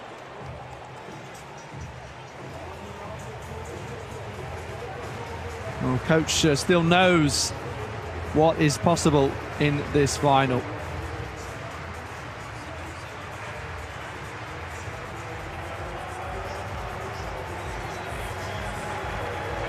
Back on the track, Mark Scott of Great Britain, Northern Ireland in the lead. We saw Emil Kress for a while. Sperata of Portugal just clutching his ribs. I can only imagine it's a bad stitch, maybe stomach issues for the Portuguese athlete. Jimmy Gressier on the outside of this group. Look how close that pack's running to each other. They're so used to running in a big pack, whether it's on the track. Oh, and Sam Atkins of Great Britain, Northern Ireland, just, I think, probably getting his heel clipped there a little bit. That will raise his heart rate, spike the adrenaline. You can see tall Sam Atkins there in the middle of the group. Let's hope he's not had the heel of his shoe caught or anything like that. That could be problematic. Sam Atkins, he got no chance to get out of there. Sometimes when an athlete gets clipped like that, they might fly to the front and say, I've had enough of running in a massive group like this. Mark Scott at the front, he's got a brilliant change of pace, Mark Scott, on his day. That World Indoor bronze medal was really impressive. Bonnie of Belgium drifting out the outside. Crippa just nipping down the inside line of Mark Scott. I wonder if Mark Scott thought he was moving aside to let Crippa take the lead and didn't realise he was going to get overtaken by De Bonnie as well. Isaac Camelli looked this good probably at a similar stage in the 5k, and they just seemed to run out of legs. He did have a brilliant run at the World Championships though. So for the first time, Yamani Burhan Crippa of Italy making a concerted move at the front. The only other time we've seen him doing anything when he was trying to claw back Johan Coal of France. They go through with 8 laps to go, 2 miles. These men will think that is absolutely fine. The reps they'll do on the track, the tempos they'll do out on the roads. 2 miles is nothing for these men. They'd eat that for breakfast. Burhan Crippa in the lead at the moment. De Bonnie of Belgium has put himself in second place. Isaac Camelli of Belgium up in second place as well. Jimmy Gressier keeping himself involved. Sam Atkins, we're just going to have a re-look. Just looked like he got caught from behind, and he did really well to stay on his feet there. Extraordinary how this final has developed. We're having so many reluctant leaders, aren't we? I don't want to be in the front. You have a go. Come on, someone else come through and do the hard work. I'm just wondering whether this is why Yamani Crippa has taken the lead and started to crank up the pace just a little bit. He's a good finisher, he's a good kicker. We've seen that many times in the past. But there are faster sprinters in there, not least of which would be Gressier. And I'm just thinking, he needs to take a bit of the sting out of some of those legs behind him. He's certainly does. Everyone's starting to have a go. Everyone's believing they can get involved in this final. It was 13:53 through halfway. So that's sub 28-minute pace, but I feel like they've slowed up so slightly. And Sam Atkins, unfortunately, just withdrawing there. He's holding his back, and to be fair, he really had to contort his body to stay aloft, and it wouldn't be a surprise if he's perhaps tweaked something in his back. So a shame. We still have two athletes from Great Britain and Northern Ireland in there. Mark Scott, one of the fastest athletes for his nation all time, and Emil Carras working together back in 7th and 8th, but it's a big pack. And that's going to start getting annoying for these athletes if they're chopping their stride and continually coming under pressure from the side, from the back. It makes them real uncomfortable running down there. We've also got Ifran Gide of Ireland, the 21-year-old. He's the highest placed of two great Irish athletes. We've seen his training partner, Mark English, take a brilliant bronze medal in the men's 800. Gressier, though, really looking very calm and collected at the moment. No sign of tension or strain on his face. Looking back, Mark Scott, we've been talking about him quite a bit. Looks as though he's working quite hard there. He's looking as though he's really having to push to stay with the group. Now it's Angelina Topic. I think I said she was 18. In fact, she's only just turned 17. So Topic, nicely done. Over 193. Now Topic in fine form. Won the European Under-18 title in Jerusalem recently. Third in the World Under-20s in Colombia. So she's really been on her travels. She's arrived here in Munich, a bit closer to home. And her dad, who won a European title in 1990, likes that rather a lot. So would I. Brilliant to watch her rises, reminiscent of Yaroslava Mahuchik, who was 17 when she won the world silver medal in Doha. Fantastic technique for such a young athlete. Now Wehrmann, another teenager. Grip Wehrmann, and it stays up. I thought that was coming down. She clattered it quite hard as she traversed the bar, but it wobbles, but it stays up. Sort of slightly stuttering runner, but it's effective. She does get extremely good height.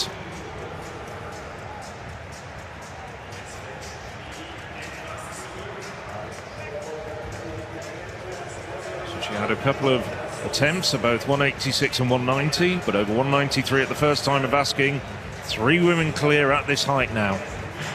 Field starting to spread out in the men's 10,000 metres. It wasn't particularly quick through 8K, 22.5 minutes, around about 28-minute pace. And then the moves are starting to come. Yemeni Barhan Kripa has turned the screw at the front. This time, when they come through the start-finish line, it's going to be just 4 laps to go. That is a mile. And I said 2 miles was nothing for these men. 1 mile is really a point where you're going to start kicking. Emil Carras of Great Britain and Northern Ireland has moved himself up into 4th place. That's the highest that we've seen him. Also got Minsky of Norway in 3rd. He's had a quiet race up until this point. Yemeni Barhan Kripa is in the lead. Jimmy Gressier led a very aggressive first 3 kilometres through in 8 minutes and 9 seconds. I wonder if the cross-country specialist was trying to turn this into something of a fartlek. That would suit him. That's what you experience if you're going over mud, up and down hills. Jimmy Gressier perhaps just trying to flood everyone's system with a bit of lactic at the start, let it settle down, and now he's going to start lifting again and trying to match his long-time rival, Italy's Yemeni Barhan Kripa. Yeah, Gressier looking very happy, very composed with how this is panning out. Isaac Camelli also looks strong at the front, but he's dropped out the race as well. Kripa there just gesturing for Jimmy Gressier to take over. Jimmy Gressier is either not paying attention or didn't fancy it one bit. Minsky of Norway is going to be the athlete at the front. Let's see, that's 3 laps to go. Just over 1 kilometre.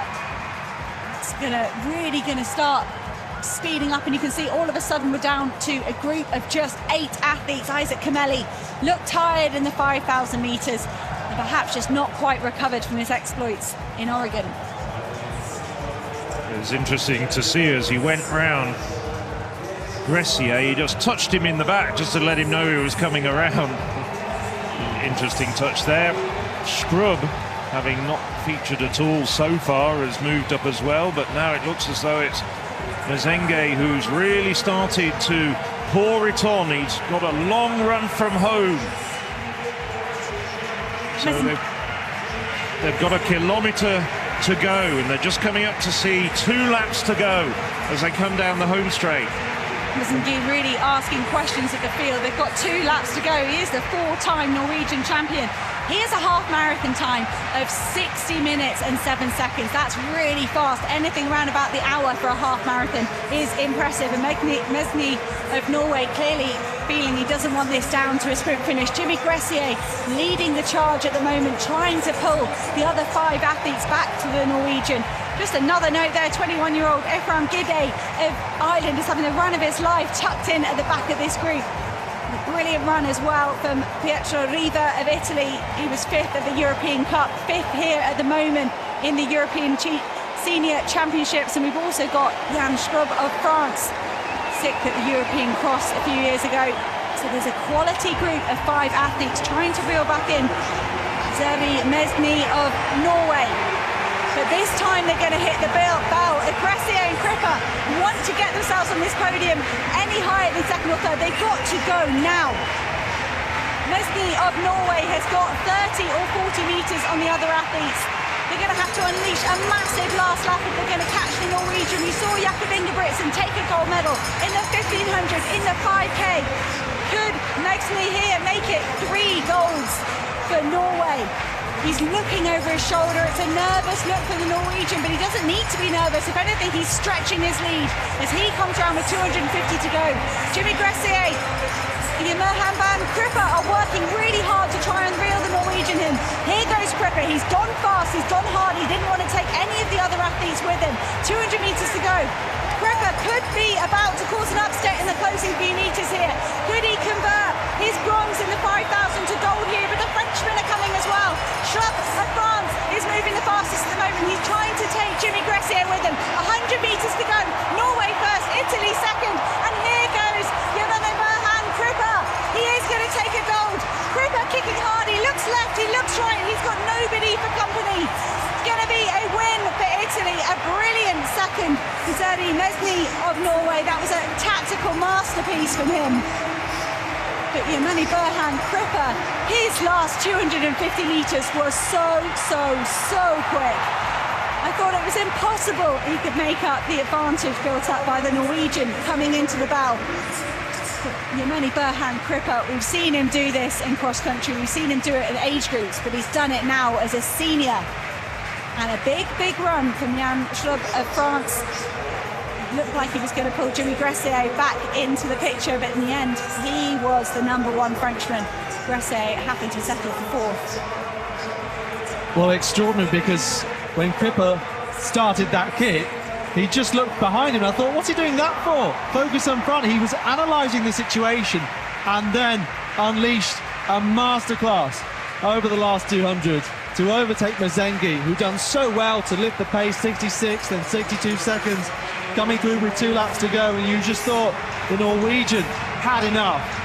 But do not discount your man behind Kripper. He took on the lead when others didn't want to. Certainly not Gressier after taking out the early pace. And it's a gold medal for Italy, taking away from the Norwegian and also the French, who wanted their first of these championships, but the wait goes on. Well, I was very impressed as well. You have to say, the fastest finisher of all 3 of them was probably Schrub coming around over the final 150 metres. But the track just ran out for him. Another 20 metres, and I think he could have converted that bronze into silver. But Benatch, who had him down as a potential medalist? Not me, it has to be said. Schrub emulating Perseus Karlström, the Swedish race walker, by donning a silly hat. Gotcha of Austria getting some welcome applause from the crowd. They support every athlete here from first to last. But Berhan Kripper joins athletes that have got 2 medals at this championship. We've had Boel Ingebrigtsen and Tristan Piotti take double titles. But Kripper, gold here to add to his bronze in the 5,000 metres. Joins the likes of Eilish McCulloch and Yasmin Chan. They took 2 medals over these longer distance. Kumbunji on the other end of the spectrum, and Zarnell Hughes in the sprints. And just brilliant running there from Krippe. That was a tactical masterpiece, to be honest, from the Norwegian and the Italian. I've got to say that Mesny knew he might not be able to match the kick the likes of Garcia, Krippe and Schub, and instead just stole a march. It was around about the 1.5 kilometres to go. Mesny just went, right, enough of getting clipped and shoved. I've waited enough laps. I am just going to go for this and challenge anybody to come with me. Well, these are the early stages of the race where there's a lot of chopping and changing. This is the break from Mesny. Tall, lanky stride, and then chased down by Yamani Bahan Krippe. It's worth mentioning now with another Italian gold to add to some of the ones earlier in this competition, including the 100 metres to Le Mans Marcel Jacobs. We're off to Rome in 2 years' time, where any Italian defending champion, well, he's going to get an awful lot of cheers, and the roof is going to be raised on the famous 1960 Olympic Stadium. We've also got coming up in Italy on the 11th of December in the La Mandria Park just outside of Turin. We've got the European Cross Country Championships, and Yamani Bahan Krippe, who's had so much success at that, I'd like to see him be running there. I'm sure he will be, and the conditions will suit him. It's most likely to be dry. When we were last in Italy, in Chier, in Sardinia, it was wonderfully sunny. It was almost unseasonal weather for December. It was a bit like tonight, and I wouldn't be at all surprised if it's a bit like that in December in Torino. Bahan Krippe is not someone I'd bet against at a European cross-country championships, and even less so at home. Could we see Mesny come back and try and get a medal over the cross-country? We haven't seen him at that championships yet. It's a refugee. He's come over from Eritrea, representing Norway now, picking up an inspired silver medal. Talking about home athletes then, here and now, Andreas Hoffmann in the third round, 74-75 so far. So needs a slight improvement to get into our top 8, and it's an invalid attempt. Oh, Hoffmann. That is so frustrating for the German. Silver medalist last time in Berlin, behind Thomas Rohler, who didn't qualify. So a lot of German hopes on Julian Weber's shoulders. What about Latvia? 2 men for them in this final. They're 2 women. Halameka and Musa with 7th and 9th last night. Gailums, another desperate to rise up these standings. Falling to the ground and over 75 metres, so that's much better. And this could push him around 5th, 6th place. We've got Toni Kusela of Finland on 78.89. So the Latvian team like that, and Gailums ensures he will get 3 more throws. Viteslav Vesely next. 76 so far. Well, last night's women's javelin final really came to life in the final round. Changes to those medal positions. Let's see if this one is about to heat up with Vesely. Oh, way over. Such a challenge for the athletes to come to a dead stop, blocking and then transferring that energy. Getting that foot down, shifting that weight. And that's when release phase begins.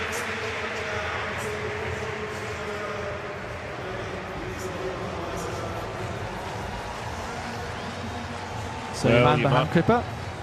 I was going to say one of the most effervescent members of the Italian team.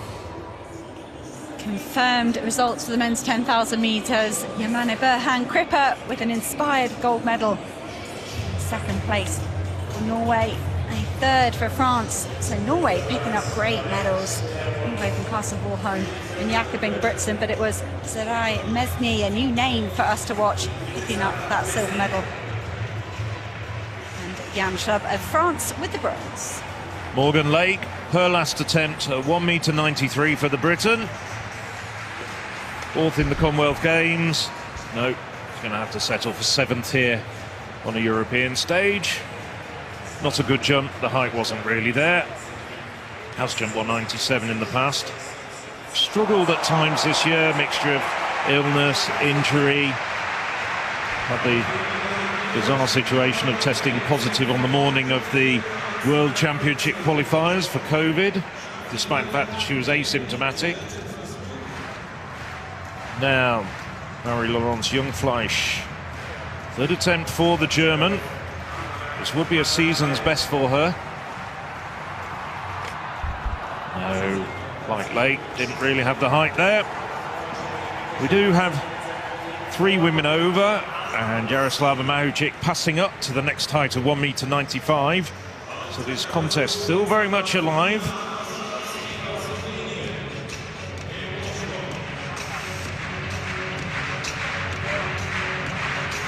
It's Herashenko and Apostolovsky to take jumps.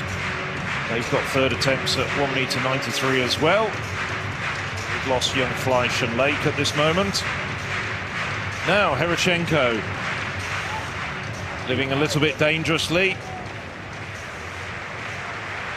She's cleared this height on numerous occasions this season. And now, once again, Herashenko over 1m93. And as she does so often, just slithers over. We talked about it a few rounds ago, didn't we? Garashenko so often with failures along the way, affecting her overall ranking. But I still admire that grit and the determination under pressure from Garashenko. She seems to be able to clear her mind, ignore the previous failures, and up her game on these. You know, every attempt is still very kind of concerted, deliberate. I didn't really see kind of a refusal. You see some athletes bail out, hit it with their arm on the way up, or maybe just touch the bed and that's it. Garashenko, it's always a valid effort. I'm sure it's also a very frustrating athlete to coach. Why can't she get over the first attempt more often?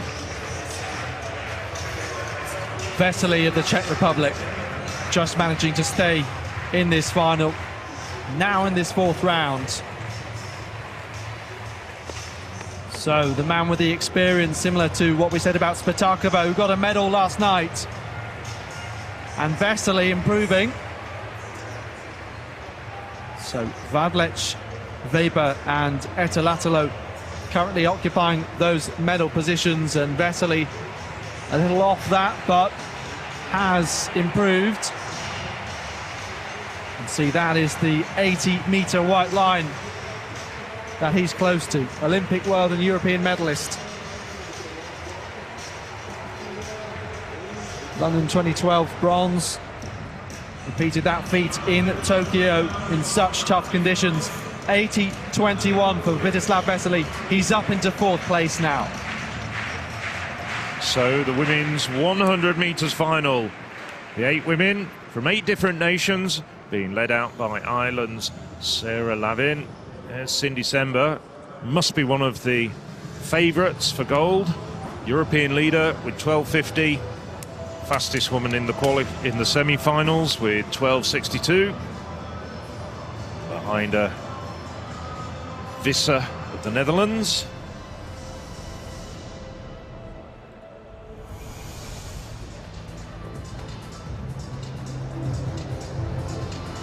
So the booming music to accompany the 8 women in the 100 metres hurdles final. 10 barriers to navigate. Championship record dates back to 1986 of 12.38 to Bulgaria's Yonka Donkova. So Ditaji Kambunji, this young woman, has improved this year. 12.70 in the semi-finals at the World Championships. And a whole host of races under 12.80. Very consistent now. Mette Gravesard, not far from her personal best in the semi-final, just 300ths away. The Danish champion will be in lane 2. Now Sarah Lavin of Ireland reduced her personal best in the semi-finals by 600ths to 12.79. Made the World Indoor Finals earlier this year. Lusa Kozak, so a Hungarian record of 12.69 in the semi-finals. She's on form as well. This is Pia Skrahowska, 2021 European Under-23 champion, improved to 12.51 recently. Now the Polish record holder. Zarina Samba-Majela, world indoor champion over 60 meters. She's 21 years of age. Nadine Visser, not quite at her very best. Has run 12.51. But nevertheless, a formidable opponent, and the Dutch having a great championship. And the very last competitor to come out in lane 3, UK record holder Cindy Sember, ran that time in the Eugene semi-finals. Also got a bronze medal in the Commonwealth Games 3 weeks ago.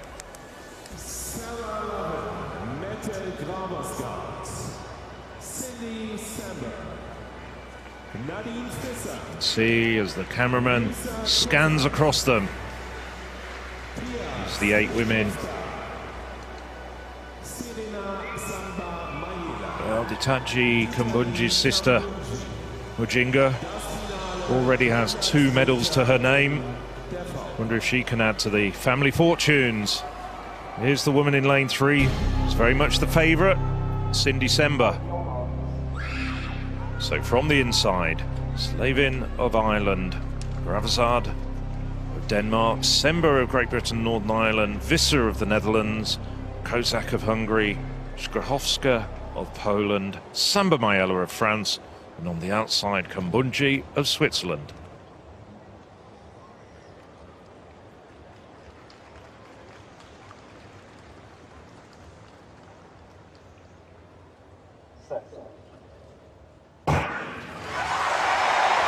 Sember gets a good start, so does Skrahowska out in lane 6, and Visser as well. Sember's caught the hurdles. It's going to be Skrahowska. It's Skrahowska now motoring, and it's the pole. 12.54 unofficially for the pole. Visser gets the silver medal. Looks like it might have been Kozak who takes the bronze for Hungary. Let's get confirmation. But it was the 3rd hurdle that Cindy Sember, the favourite, came to grief over. No, Kozak gets up for the silver, equals her national record.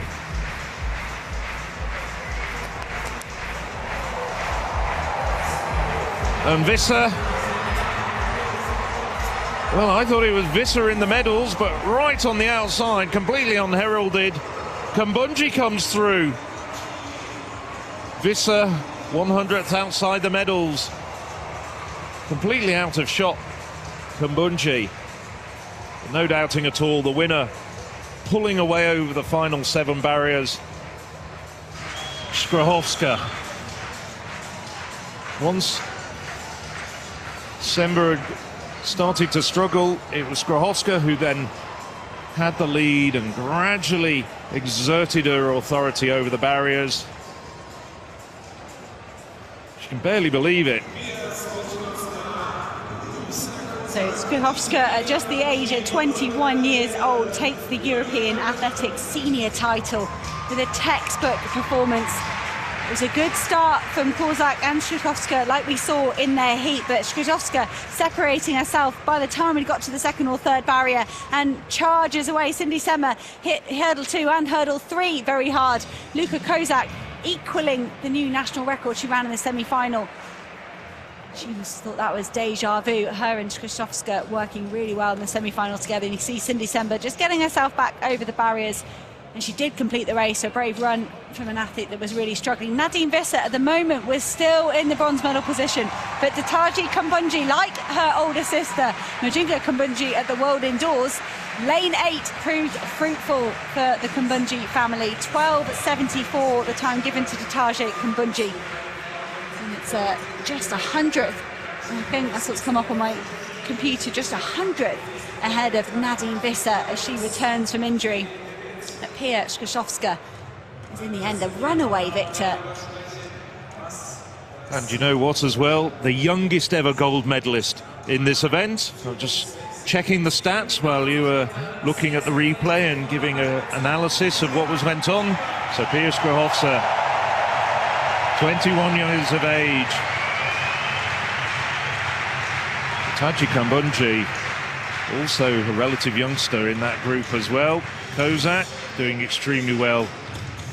Hungary not getting too many medals here, but that was a terrific performance from the Hungarian. Huge congratulations. That's her father. There's other Kumbunji sisters as well who are involved in athletics. That's the full rundown of the results. Tears and smiles all over. Women's 100-metre hurdles. Pierre Schuster of Poland takes the win. Luka Kozak of Hungary, the silver. And Dataji Kumbunji of Switzerland, the bronze. So, spoke about not too many medals for Hungary. In the javelin last night, Szilagyi was pushed down to 4th in the final round. Just wonder if we're going to get a moment where this final for the men is really going to come to life. So, Julian Weber of Germany. Disappointment for Hoffmann, who's already out, who we thought was a gold medal contender. Jakob Vadlich is our leader with 87.28 from the second round. So Weber having the track all to himself. Here comes the German. Can he improve? Massive effort just before the line to come to a stop, and it's over that mark of Vadlich. It's a valid attempt, and finally the coach has big reason to celebrate. It's come up as 87 meters 66. So 38 ahead of Jakob Vadlich. Once again, we now have 2 Czechs in silver and bronze, just as we did at the Olympic Games last year. And that's going to mean so much to Julian Weber in this 4th round, where he was pushed out of the medals in Eugene. But of course, it's not over. Vadlich, opportunity now to respond. So the Czech, we commented on the force with which he throws, but unfortunately not able to come to a stop. Oh, when the javelin really gets going, it's such a brilliant final to enjoy. These 2 men going toe-to-toe at this point.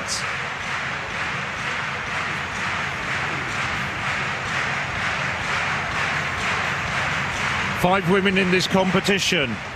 4 have already failed their first attempts. This is Jaroslava Maruchik, first attempt at 195. And she's over. That puts Jaroslava Maruchik in command of this competition. Topic, Vukovic, Weitmann and Heroshenko all failed their first attempts. Maruchik, after passing 193, really shows who's boss. Nicely done. Huge height as well. Just clips the bar with her heels, but only the merest of shuddering from the bar. And the Ukrainian's over. So with the previous height, we lost young Fleisch, Apostolovsky and Lake. See there, we've still got Vukovic, Topic, Weitmann and Heroshenko. 2 more attempts for those women. Svetoslav Vesely in this javelin final in 4th place at this point. So, can he improve? He's over that bronze line. Lassi Etalatalo of Finland has been in the medals for some point. You know, I was going to say that we've already seen 1 German javelin throw effectively win a gold medal. That was Niklas Kaul, 76 meters and 5 in the decathlon. And then a terrific 1500 meters to end the competition. Let's have a look here. So Vesely hoping to emulate what Spatakova did. He's up into third place with 84.36. Etalatalo now, he has the opportunity to respond. So runs up and then throws the javelin. And he is back into third place. He simply does not want to be pushed out of the medals once more. Same sort of emotion for Julian Weber. Of course, the athletes can focus on their own throws, but the competition having a chance to react immediately, and that is what Vesely and then Etalatalo seem to have done. It's a new lifetime best of 86.44 in this fifth round. Well, Vukovic, Topic, Weidmann and Herashenko all failed their second attempts. This high jump competition moving along quickly. She's really focusing. So it's Marika Vukovic. Third attempt at 195 for the Montenegrin. And she's over. She joins Jaroslava Maricic in attempting 1.97 meters. Hugs from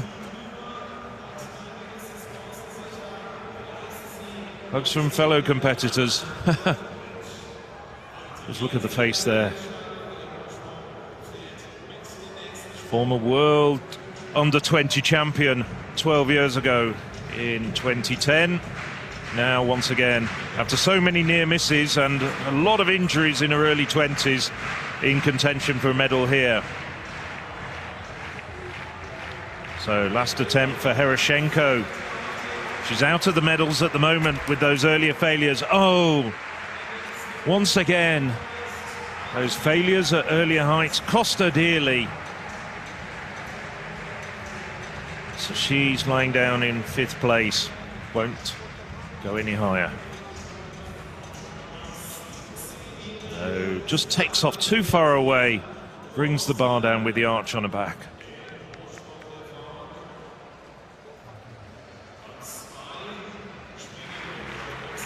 Now Angelina Topic, clear at every height, up to and including 193. Third attempt at 195. Very close indeed for the 17-year-old. But at the moment, she's in third place. All depends on what happens with Britt Weidmann, who's up next at this height. Dragutin Topic praying to a higher power that his daughter's on the podium once again. European under-18 champion, bronze in Cali a couple of weeks ago in Colombia at the World Under-20s. Patrick Skylems of Latvia currently sitting in sixth position, 78.82. So the medal stakes have increased, 86.44 for Lassi Etalatalo of Finland, that new lifetime best of his. Two Latvians are a little ahead of the 7th and 9th for the women. It's 6th and 8th for them. Strobenders also with an invalid attempt in this last round. You can see that the coach was scratching his head. Foul with the hand of Galems. Well, I had a feeling it would be something silly, but I had to look at the Finnish all-time list, and 86.44. It's only good enough for 15th on the Finnish all-time list, which is absolutely ridiculous. Toni Kusala is one of those who's just been bumped down on it. He's in 5th place overall.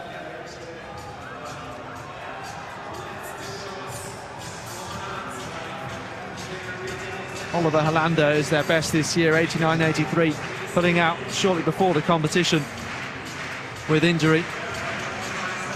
Looks like Kusala might have passed his final effort, which is a shame. So I hope he's all right. He'll finish with 5th place and 80 meters 20. Svetoslav Vesely, well, if he can improve here, he really would do what Spatakova did yesterday.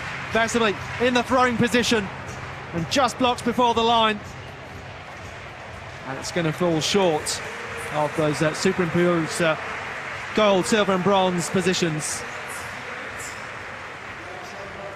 So we now know who our medalists will be. Julian Weber, Jakob Vadlich and Lassi Etelatalo. It would be heartbreak, Alex, to see Julian Weber knocked off the gold spot, 4th in Tokyo, 4th at the World Championships. He's a phenomenal competitor, the German. The roof would come off here at the Olympic Stadium in Munich if Julian Weber could hold on to the gold. And with each throw that goes by, Julian Weber breathes a slight relief. He's on the podium, but can he hold on to the gold? Well, it'll be another big PB for Etelatalo. But this man, 4th, 8th and 6th in major championship finals. What can he do in the last round? Etelatalo. So walks over and it's a foul. All that anticipation. And then Vesely and Etelatalo do that. But fantastic stuff. Someone who's missed out on so many occasions, similar to Christina Makkala. In the triple jump, of course, new national record it was for her to get that silver. Terrific champs for the Finns, with gold for Wilma Murto in the pole vault and Topi Raitanen in the steeplechase. So that leaves us with Jakob Vadlich against Julian Weber. At the moment, 87.66 for the German here, and Vadlich 87.28. That's what he threw in the second round. The Olympic silver medalist, and twice on the podium at the World Championships. One last throw of the dice, and once again, not coming to a stop in time. So that means that Julian Weber is the European champion.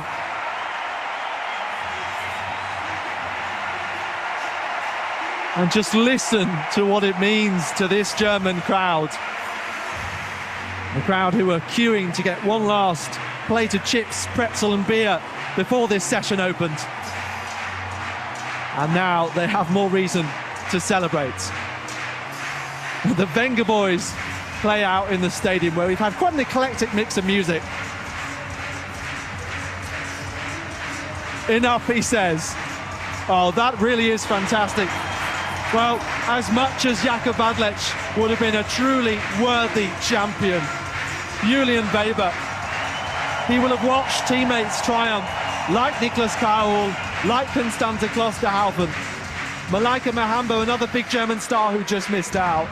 Julian Weber, 4th at the World Championships, and now he wins gold in Munich. And just look at his coach, Burkhard looks, he's moved to tears as well. Weber's absolutely delighted. He's been with his coach since he was a youngster.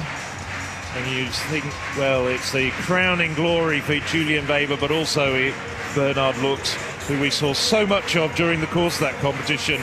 Such an emotional moment for him. And he's beaten a great field, Julian Weber. All the athletes turned up and through really well. Etelatalo of Finland raising his game. That's the best performance of his season. But Vesely and Jakob Vadlich were there, and Julian Weber beat them. Incredible stuff. Weber from Vadlich, from Etelatalo, our medalists. And sometimes it's so hard to get German selection, but he's done. Right. This is the last attempt for Britt Veerman. 195, third attempt. She's cleaned this already this season, but not on this occasion. She just misses out on the medals. And Angelina Topic, at 17 years of age, takes the bronze. Her dad's delighted, but the competition goes on. We've still got Jaroslava Marušić and also Montenegro's Marika Vukovic in the competition, with the bar going up to 197. And just in case you were wondering, Angelina Topic isn't actually the youngest ever medalist. Turn the clock back to 1962, and Britain's Linda Knowles, as she was then, later married and competed under the name of Linda Hedmark, was even just 16 years of age when she got the medal. Yeah, I was going to say, it's sometimes so hard to get German selection in the javelin when you consider you have Thomas Rohler, Johannes Vetter, Andreas Hoffmann, Bernhard Seifert and others. But Weber on top on this occasion. We've still got their high jump to settle, and the 2 relay finals coming up. So while all that has been going on, the bar has indeed moved up to 197. Marika Vukovic, jumping first, has brought the bar down twice. She's guaranteed at least a silver medal. Montenegro's first ever medal at these European Championships. No, not to be. That would have equalled her personal best. But she's done fantastically well, clearing 195, the former world under-20 champion. Well, Jaroslava Mahučík has also brought the bar down twice, and with that failure, however, Mahučík knows that she's got the gold. She was flawless with her 3 previous heights. Vukovic took 3 attempts to get over 195.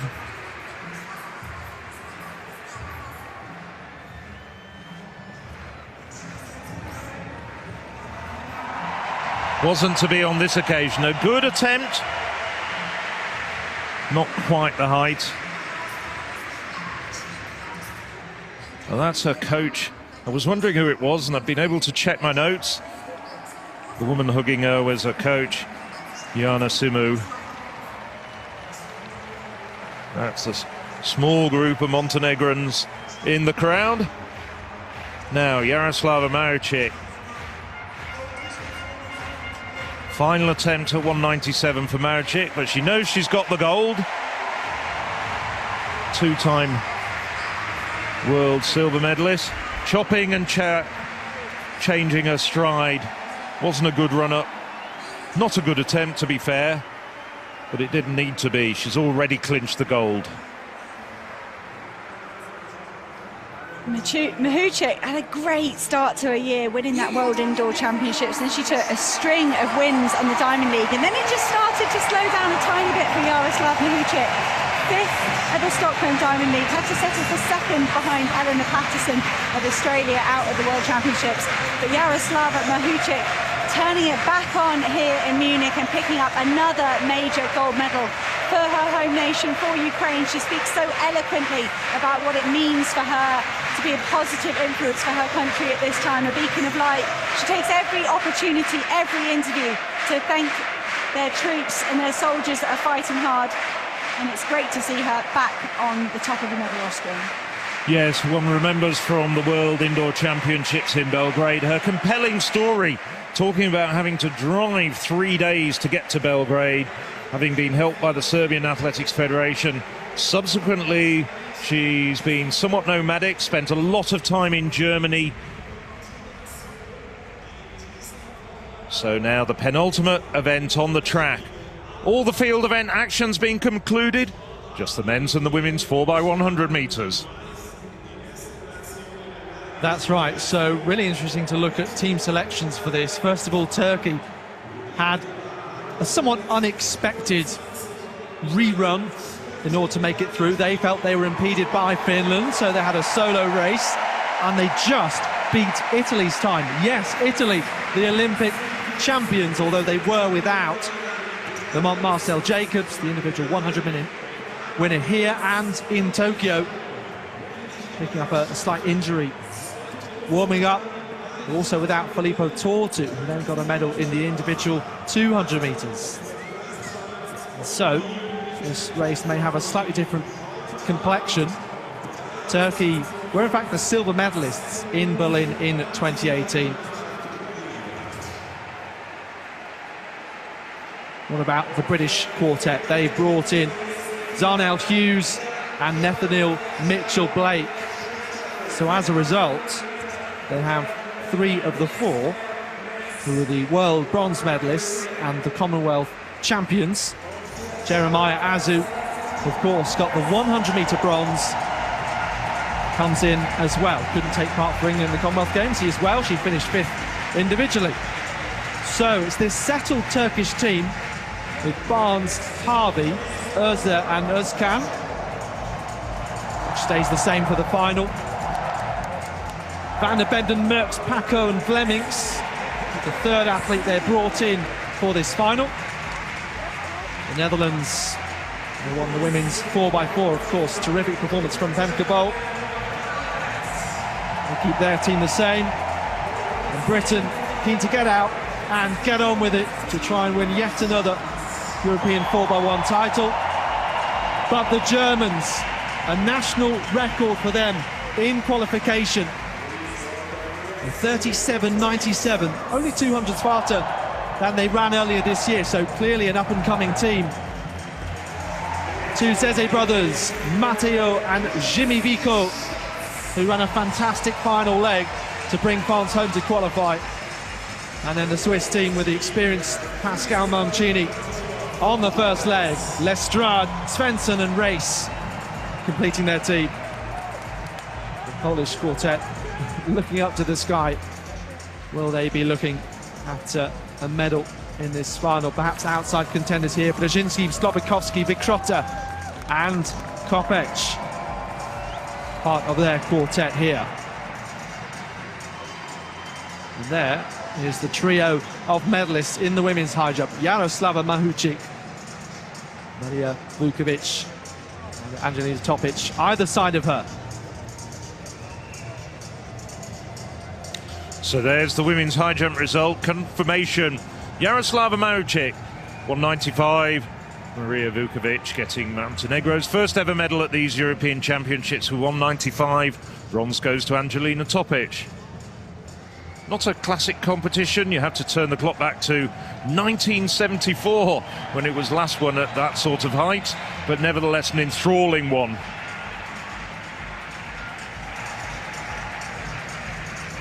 A free for starting off for the Dutch. The Polish athletes answer of Germany. We'll hand over to Lucas Ansa-Pepra on the final leg. There's Kevin Krantz. Well, the German team have quite often won the 4x1 title through the age groups. They're not often in the senior competition, but they have got a squad that's rising through the ranks. Britain, 3 consecutive golds for them. Harry Akins-Ariti and Tommy Ramdan taken out for this final in place of Zarnell Hughes, who looked fantastic individually, as did Nathaniel Mitchell-Blake, to be fair.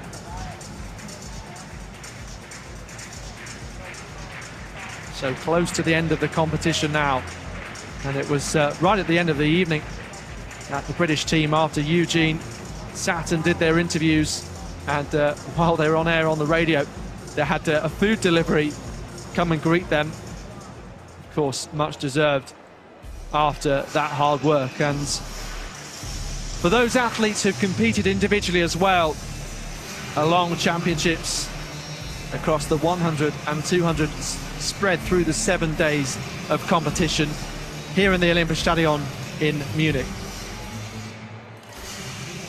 So 37.79, the championship record for France back in 1990 in Split, where pretty much all of these athletes weren't born. So here we go then, the final of the men's 4x100 meter relay, and one of the events in which we're treated to a special light show. Let's enjoy it.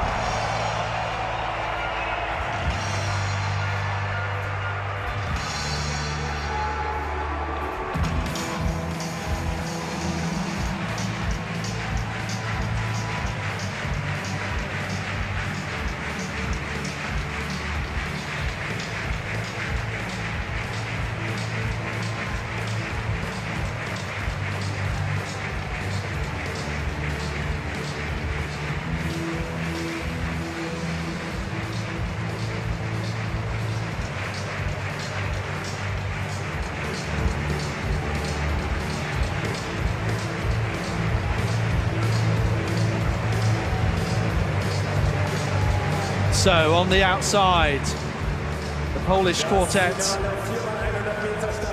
Brzezinski starting them off.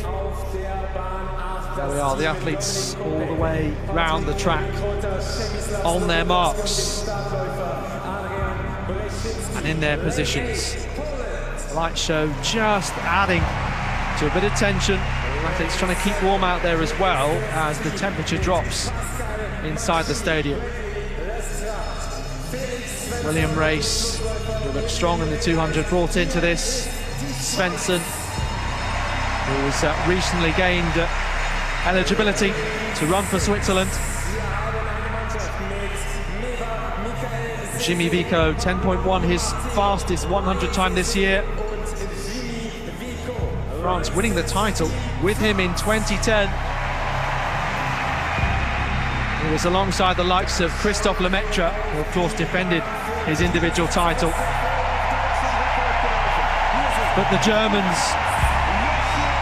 in national record form, and national records were actually required for silver and bronze in 2018.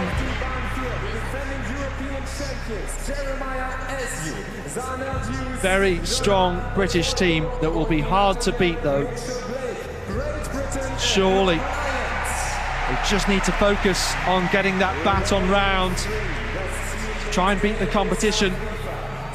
The Dutch team won this title 10 years ago in Helsinki with the likes of Chirandi Martina. 37.91 their national record. Belgium, again an outside contender. They do have medals from both of the 4x4s, over which they're usually stronger though. Van der Bemden stepping down from the 4x4 to this 4x1, a great 200 runner. And then Turkey. So runners up 4 years ago in Berlin, and Emre Zafer Barnes and Jacques Ali Harvey remaining from that team. Just delight for Özcan as he crossed the line, knowing that he was 400s inside the qualifying time in that solo rerun in damp conditions a couple of days ago. So they will be buoyed by the opportunity to once again be back in the final. Maybe spring a surprise. On that occasion they had Ramil Guliev, of course, who'd won the 200 metres and was the reigning world 200 champion from London 2017. He pulled up in his final, so perhaps they're looking a bit weaker. So now we have silence.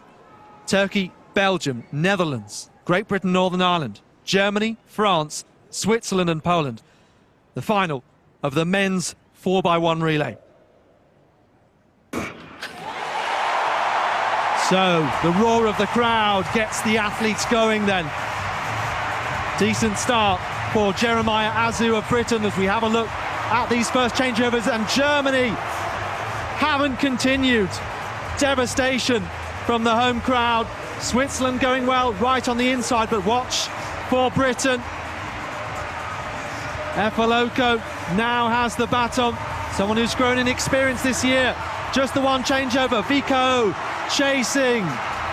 But Nathaniel Mitchell-Blake so experienced at bringing it home, and he wins gold for the British team.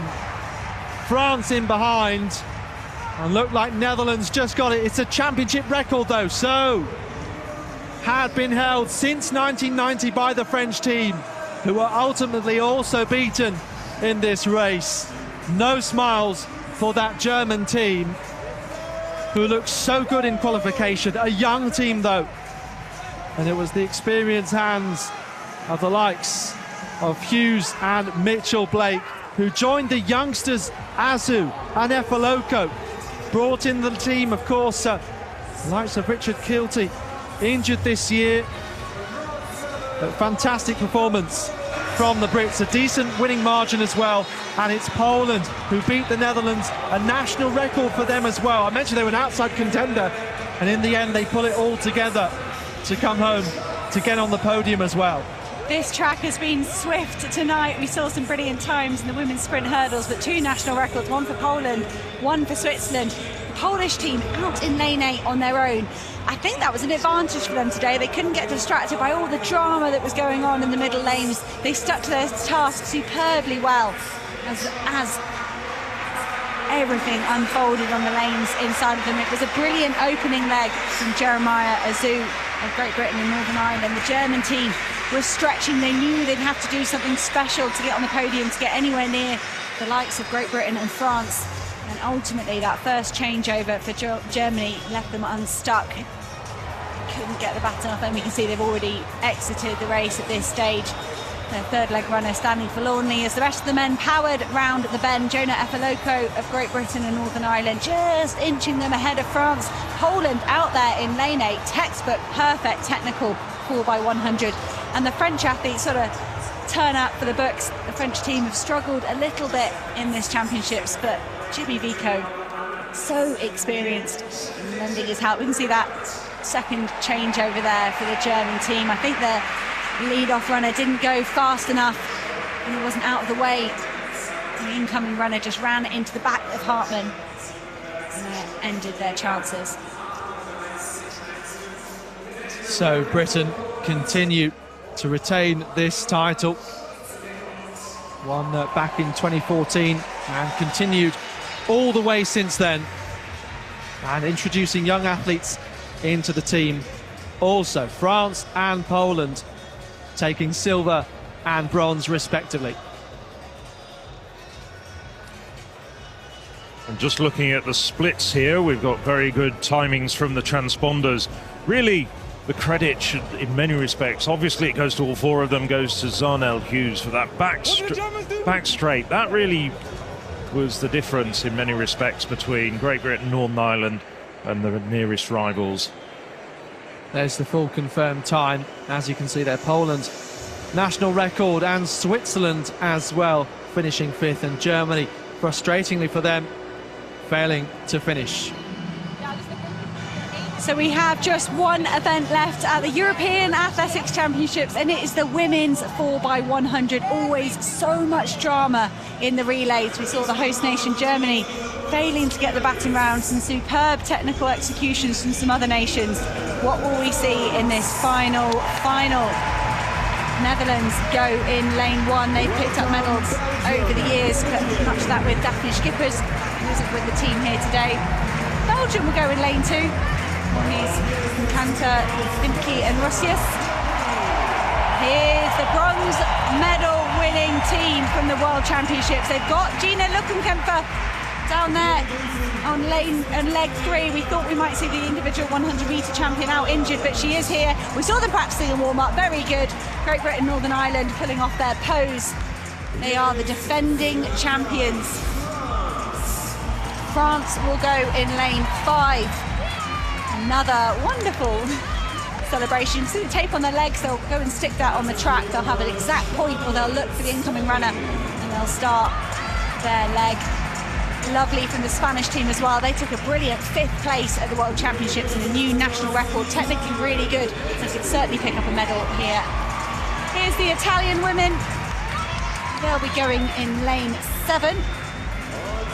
Seats will spread off down the track, and lane 8 will be the Polish team. Now, Pierre Schuster back from winning the hurdles, and Anna Kielbasinska back from winning an individual bronze in the 400 metres and a team silver in the women's 4x400. So Anna Kielbasinska could be picking up a 3rd medal here if that Polish team can emulate the efforts of their male counterparts, picking up that bronze medal in the men's race right now.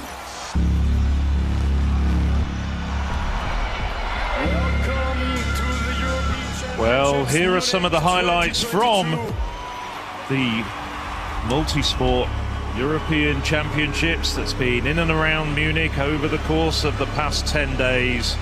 And it's been a tremendous festival of sport, not just athletics, but all 8 sports that have accompanied athletics. We've had everything from cycling, gymnastics, beach volleyball, triathlon, table tennis,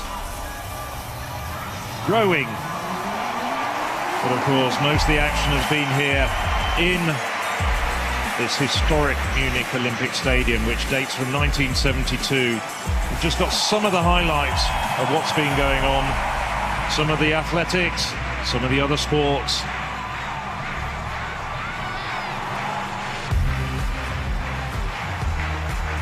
There's been thousands upon thousands of people who've watched all 9 sports. Very soon, the venue for the 2026 European Championships will be announced. As far as athletics is concerned, we're off to Rome for the next European Athletics Championships in 2024. Some of the emotional aspects as well.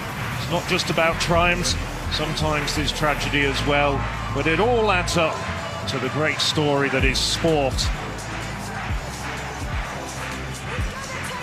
It's been a brilliant atmosphere in the city of Munich, whether we've been here at the Olympic Park where so many of the sports have taken place, or in the city centre with the road events. The medal table had the host nation Germany at the top when we started this programme. I'm not quite sure what's been going on in the other sports, but they are just top of the medal table in athletics at the moment. 6 golds, but Great Britain and Northern Ireland have got 6 golds as well. Germany at the top thanks to 1 more silver medal. And this event could really decide the overall medal standings towards the end of the European Athletics Championships. Pretty much a head-to-head here between Great Britain and Germany. If either one of them gets a gold medal here, they could go atop of the medal tables and have those bragging rights for 2 years before we head over to Rome for the next edition of our European Athletics Championships.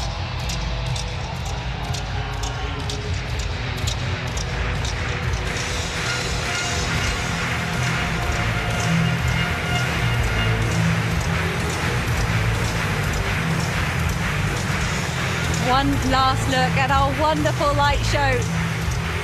Crowds are clapping along. They've loved the atmosphere here. They've had a super show from some of their German stars. This event featuring the World Championship bronze medalist. The team could be one more moment of glory for Germany. Poland will be in lane 8. Szuskowska, fresh off her hurdles victory. Kielbasinska second, Popovic third. And Svoboda, phenomenal 60-metre runner, will go on their final leg. Italy will go in lane 7. Dosso will be their lead-off runner. She will pass off to Kadari, onto Bongiorni, and then Pavesa will be bringing them home. Male counterparts not able to make their final. The Spanish team that came 5th at the World Championships, Molina, Prados, Tabesto, over to Sevilla, and finally Perez. They're so reliable, this quartet. France go in lane 5. Nafu will be their lead-off runner. She'll hand over to Joseph on the back straight. Patterson will run the final bend, and then Leconte her best to bring home glory for France. Defending champions Great Britain and Northern Ireland go in lane 4. Asher Phillip to Lansico, team captain Nelson, and then finally on to Dina Asher-Smith, silver medalist individually in the 200 metres. And here's Germany, what a roar! Burkhardt will be their lead-off runner after Lisa Meyer. She's been brought in, she wasn't at the World Championships. And then Gina Luckenkämpfer, we were worried that leg injury she sustained at the end of her race wouldn't see her in this final, but she's here. Rebecca Haas as well, another popular athlete in Germany, will bring them home. Belgium have got lane 2.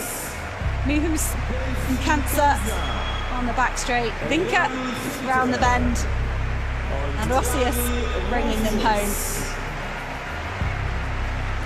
Final team in lane 1. They won this title at home in Netherlands, picked up a silver medal last time round. Seed to Sydney, to Samuel, and then the other Sydney will bring them home. 2 sisters on this team, a special moment for the Sydney household. The top 3 in Berlin 4 years ago.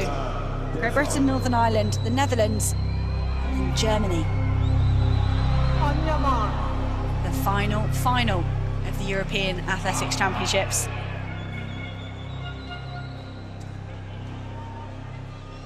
Burkhardt asks for quiet. Absolute silence, nearly. Olympic Stadium in Munich.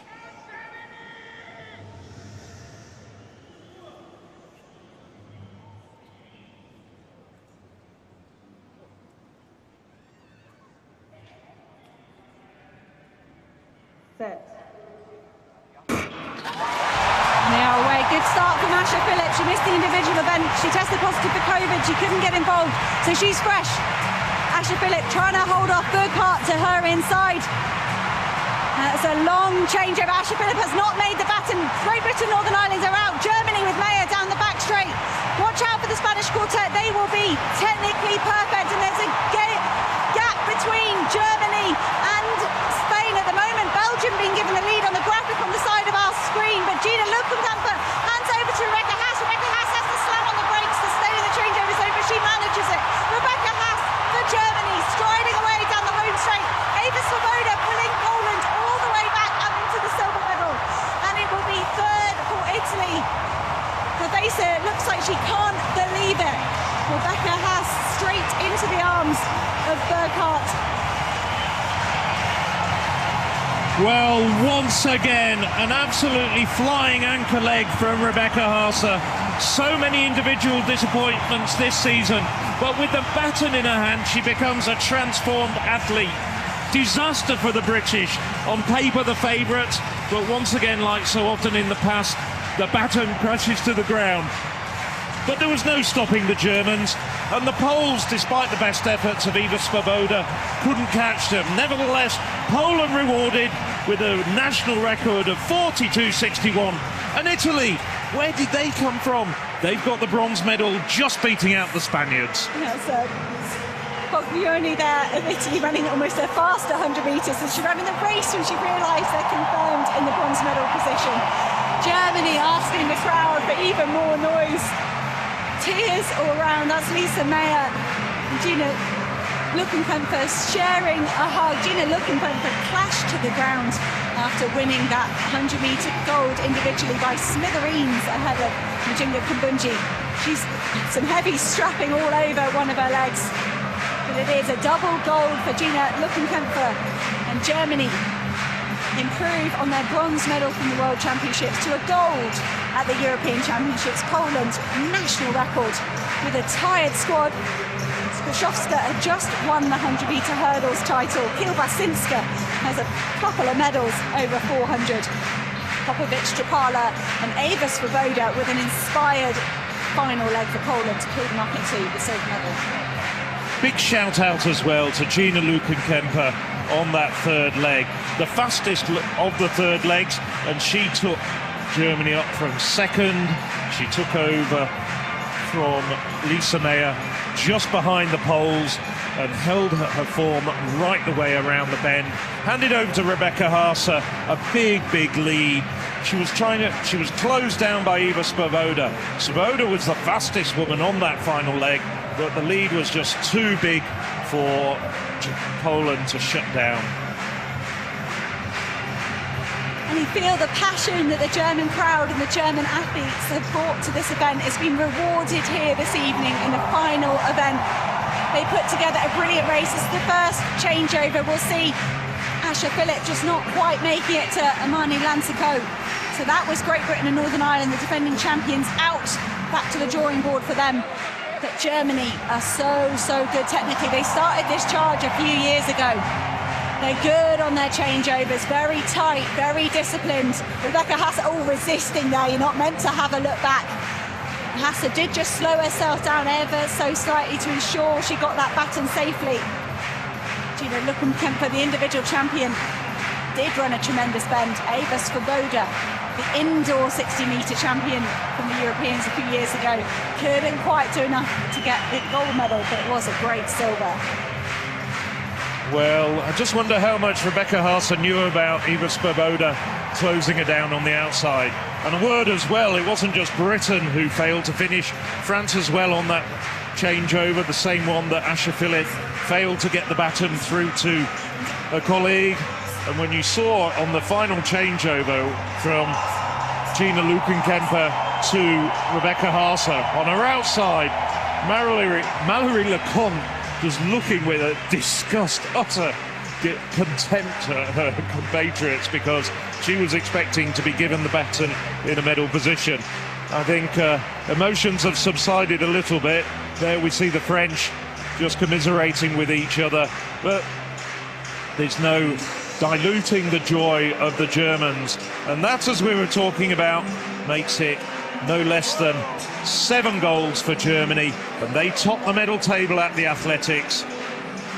16 medals in total, 4 less than Great Britain, Northern Ireland, but 1 more gold, and that puts them in pole position. And speaking of the Poles, there's Anna Kiełbasińska, absolutely delighted. She's got a bronze in the individual 400 metres, now dropping down to get a silver in the 4x100 and in a national record. Yeah, really impressed by the way Kiełbasińska, at the age of 32, she's in Poland's top 3 based on times over 100, 200 and 400, and joined Sven Kowal in winning 3 medals at these championships. It was a brilliant, inspired run from Kiełbasińska. And on the teams that didn't make it round, Great Britain and France, when you're up against the World Championship bronze medalists, you know you've got to stretch yourself to the very edges of that changeover zone. You've got to be moving as fast as you can and potentially take a few risks. So they knew they had to bring their absolute A game, Great Britain and France, and ultimately just came down on the wrong side of the risk there. The French team sharing a hug as they walked down the track. Both occurred on this first changeover. You can see the receiving leg runners past the yellow tick on the ground. Asher Philip in disbelief. Her and Imani Lansako have had so many successful handovers, and it's just be baffling to them why they couldn't execute that again here. But there's adrenaline, there's pressure, there's crowd noise, and there's major amount of pressure from the Germans on the lane inside them. But it was the Germans that could withstand that pressure, hold their discipline and execute a perfect women's 4x100 to finish the European Championships with a home gold, push their nation up to the top of the medal table and etch their names in history.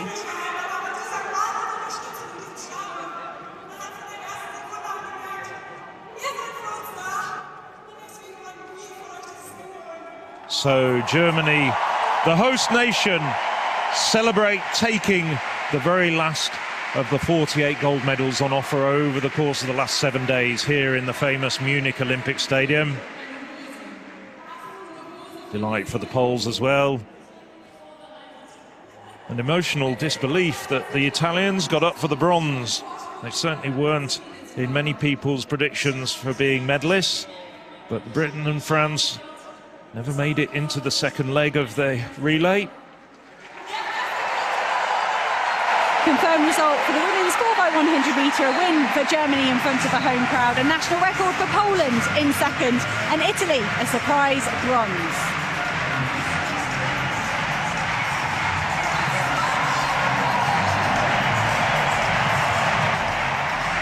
Germany have kind of bookended these championships with 2 sprint finishes of very different kinds.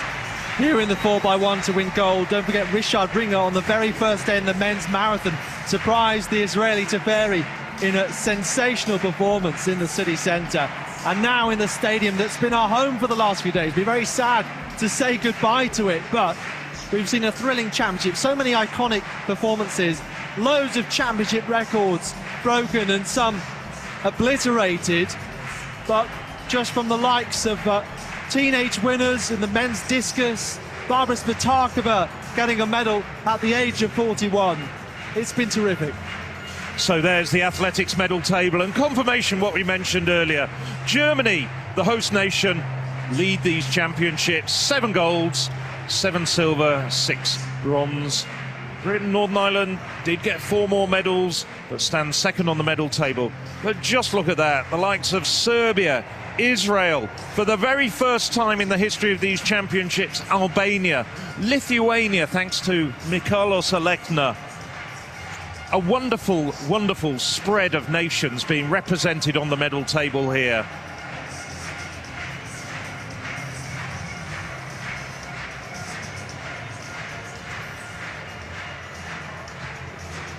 So that'll go to the country leading the medal table very shortly.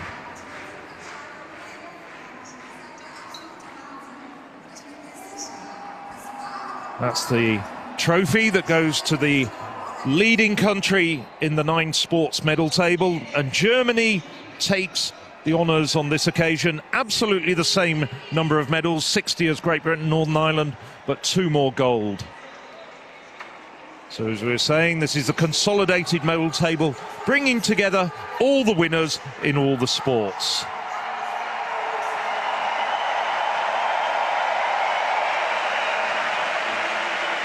There we see everybody who's won in the likes of table tennis, triathlon, cycling, gymnastics, rowing. I can't remember what I've missed. There must be other sports as well that I missed. Beach volleyball, of course. Luxembourg getting in there. Cyprus, Montenegro, thanks to Marika Vukovic. And the Germans will be carrying on celebrating late into the night for so many different reasons. It's been a fantastic championships for the host nation, and on the final day, not just the women's 4x100 metre runners, but a really emotional victory in the javelin for Julian Weber. But 7 golds on the final night, going to 6 different countries. The other gold medal winners on this 7th and final night: Yaroslava Mahuchik of Ukraine in the high jump, Mariano Garcia of Spain in the 800 metres, Yamani Bahan Kripa of Italy in the 10,000 metres, Pierre Schuster of Poland in the 100 metres hurdles, and the men's 4x100 metres went to Great Britain, Northern Ireland. Just very quickly, Alex and Hannah, your highlight. Not lots of highlights, just one. Okay, I have to say the first ever gold in the history of these championships for Albania, and really the end of a lifetime of hard work for Luisa Geiger in the women's steeplechase, because she just ran it like no one else was going to overtake her. Marvellous, I like that. I think the 400 hurdles for me, Femke Bol doing a great double, and also Carsten Bornholm back to his best. We were worried about him this season, but he's finished on a high. Well, as we bring everything to a close, my highlight, Marina Bettremanchuk winning an emotional gold in the triple jump. It's time to say Auf Wiedersehen Munich, ciao Roma, see you the 7th to the 12th of June 2024.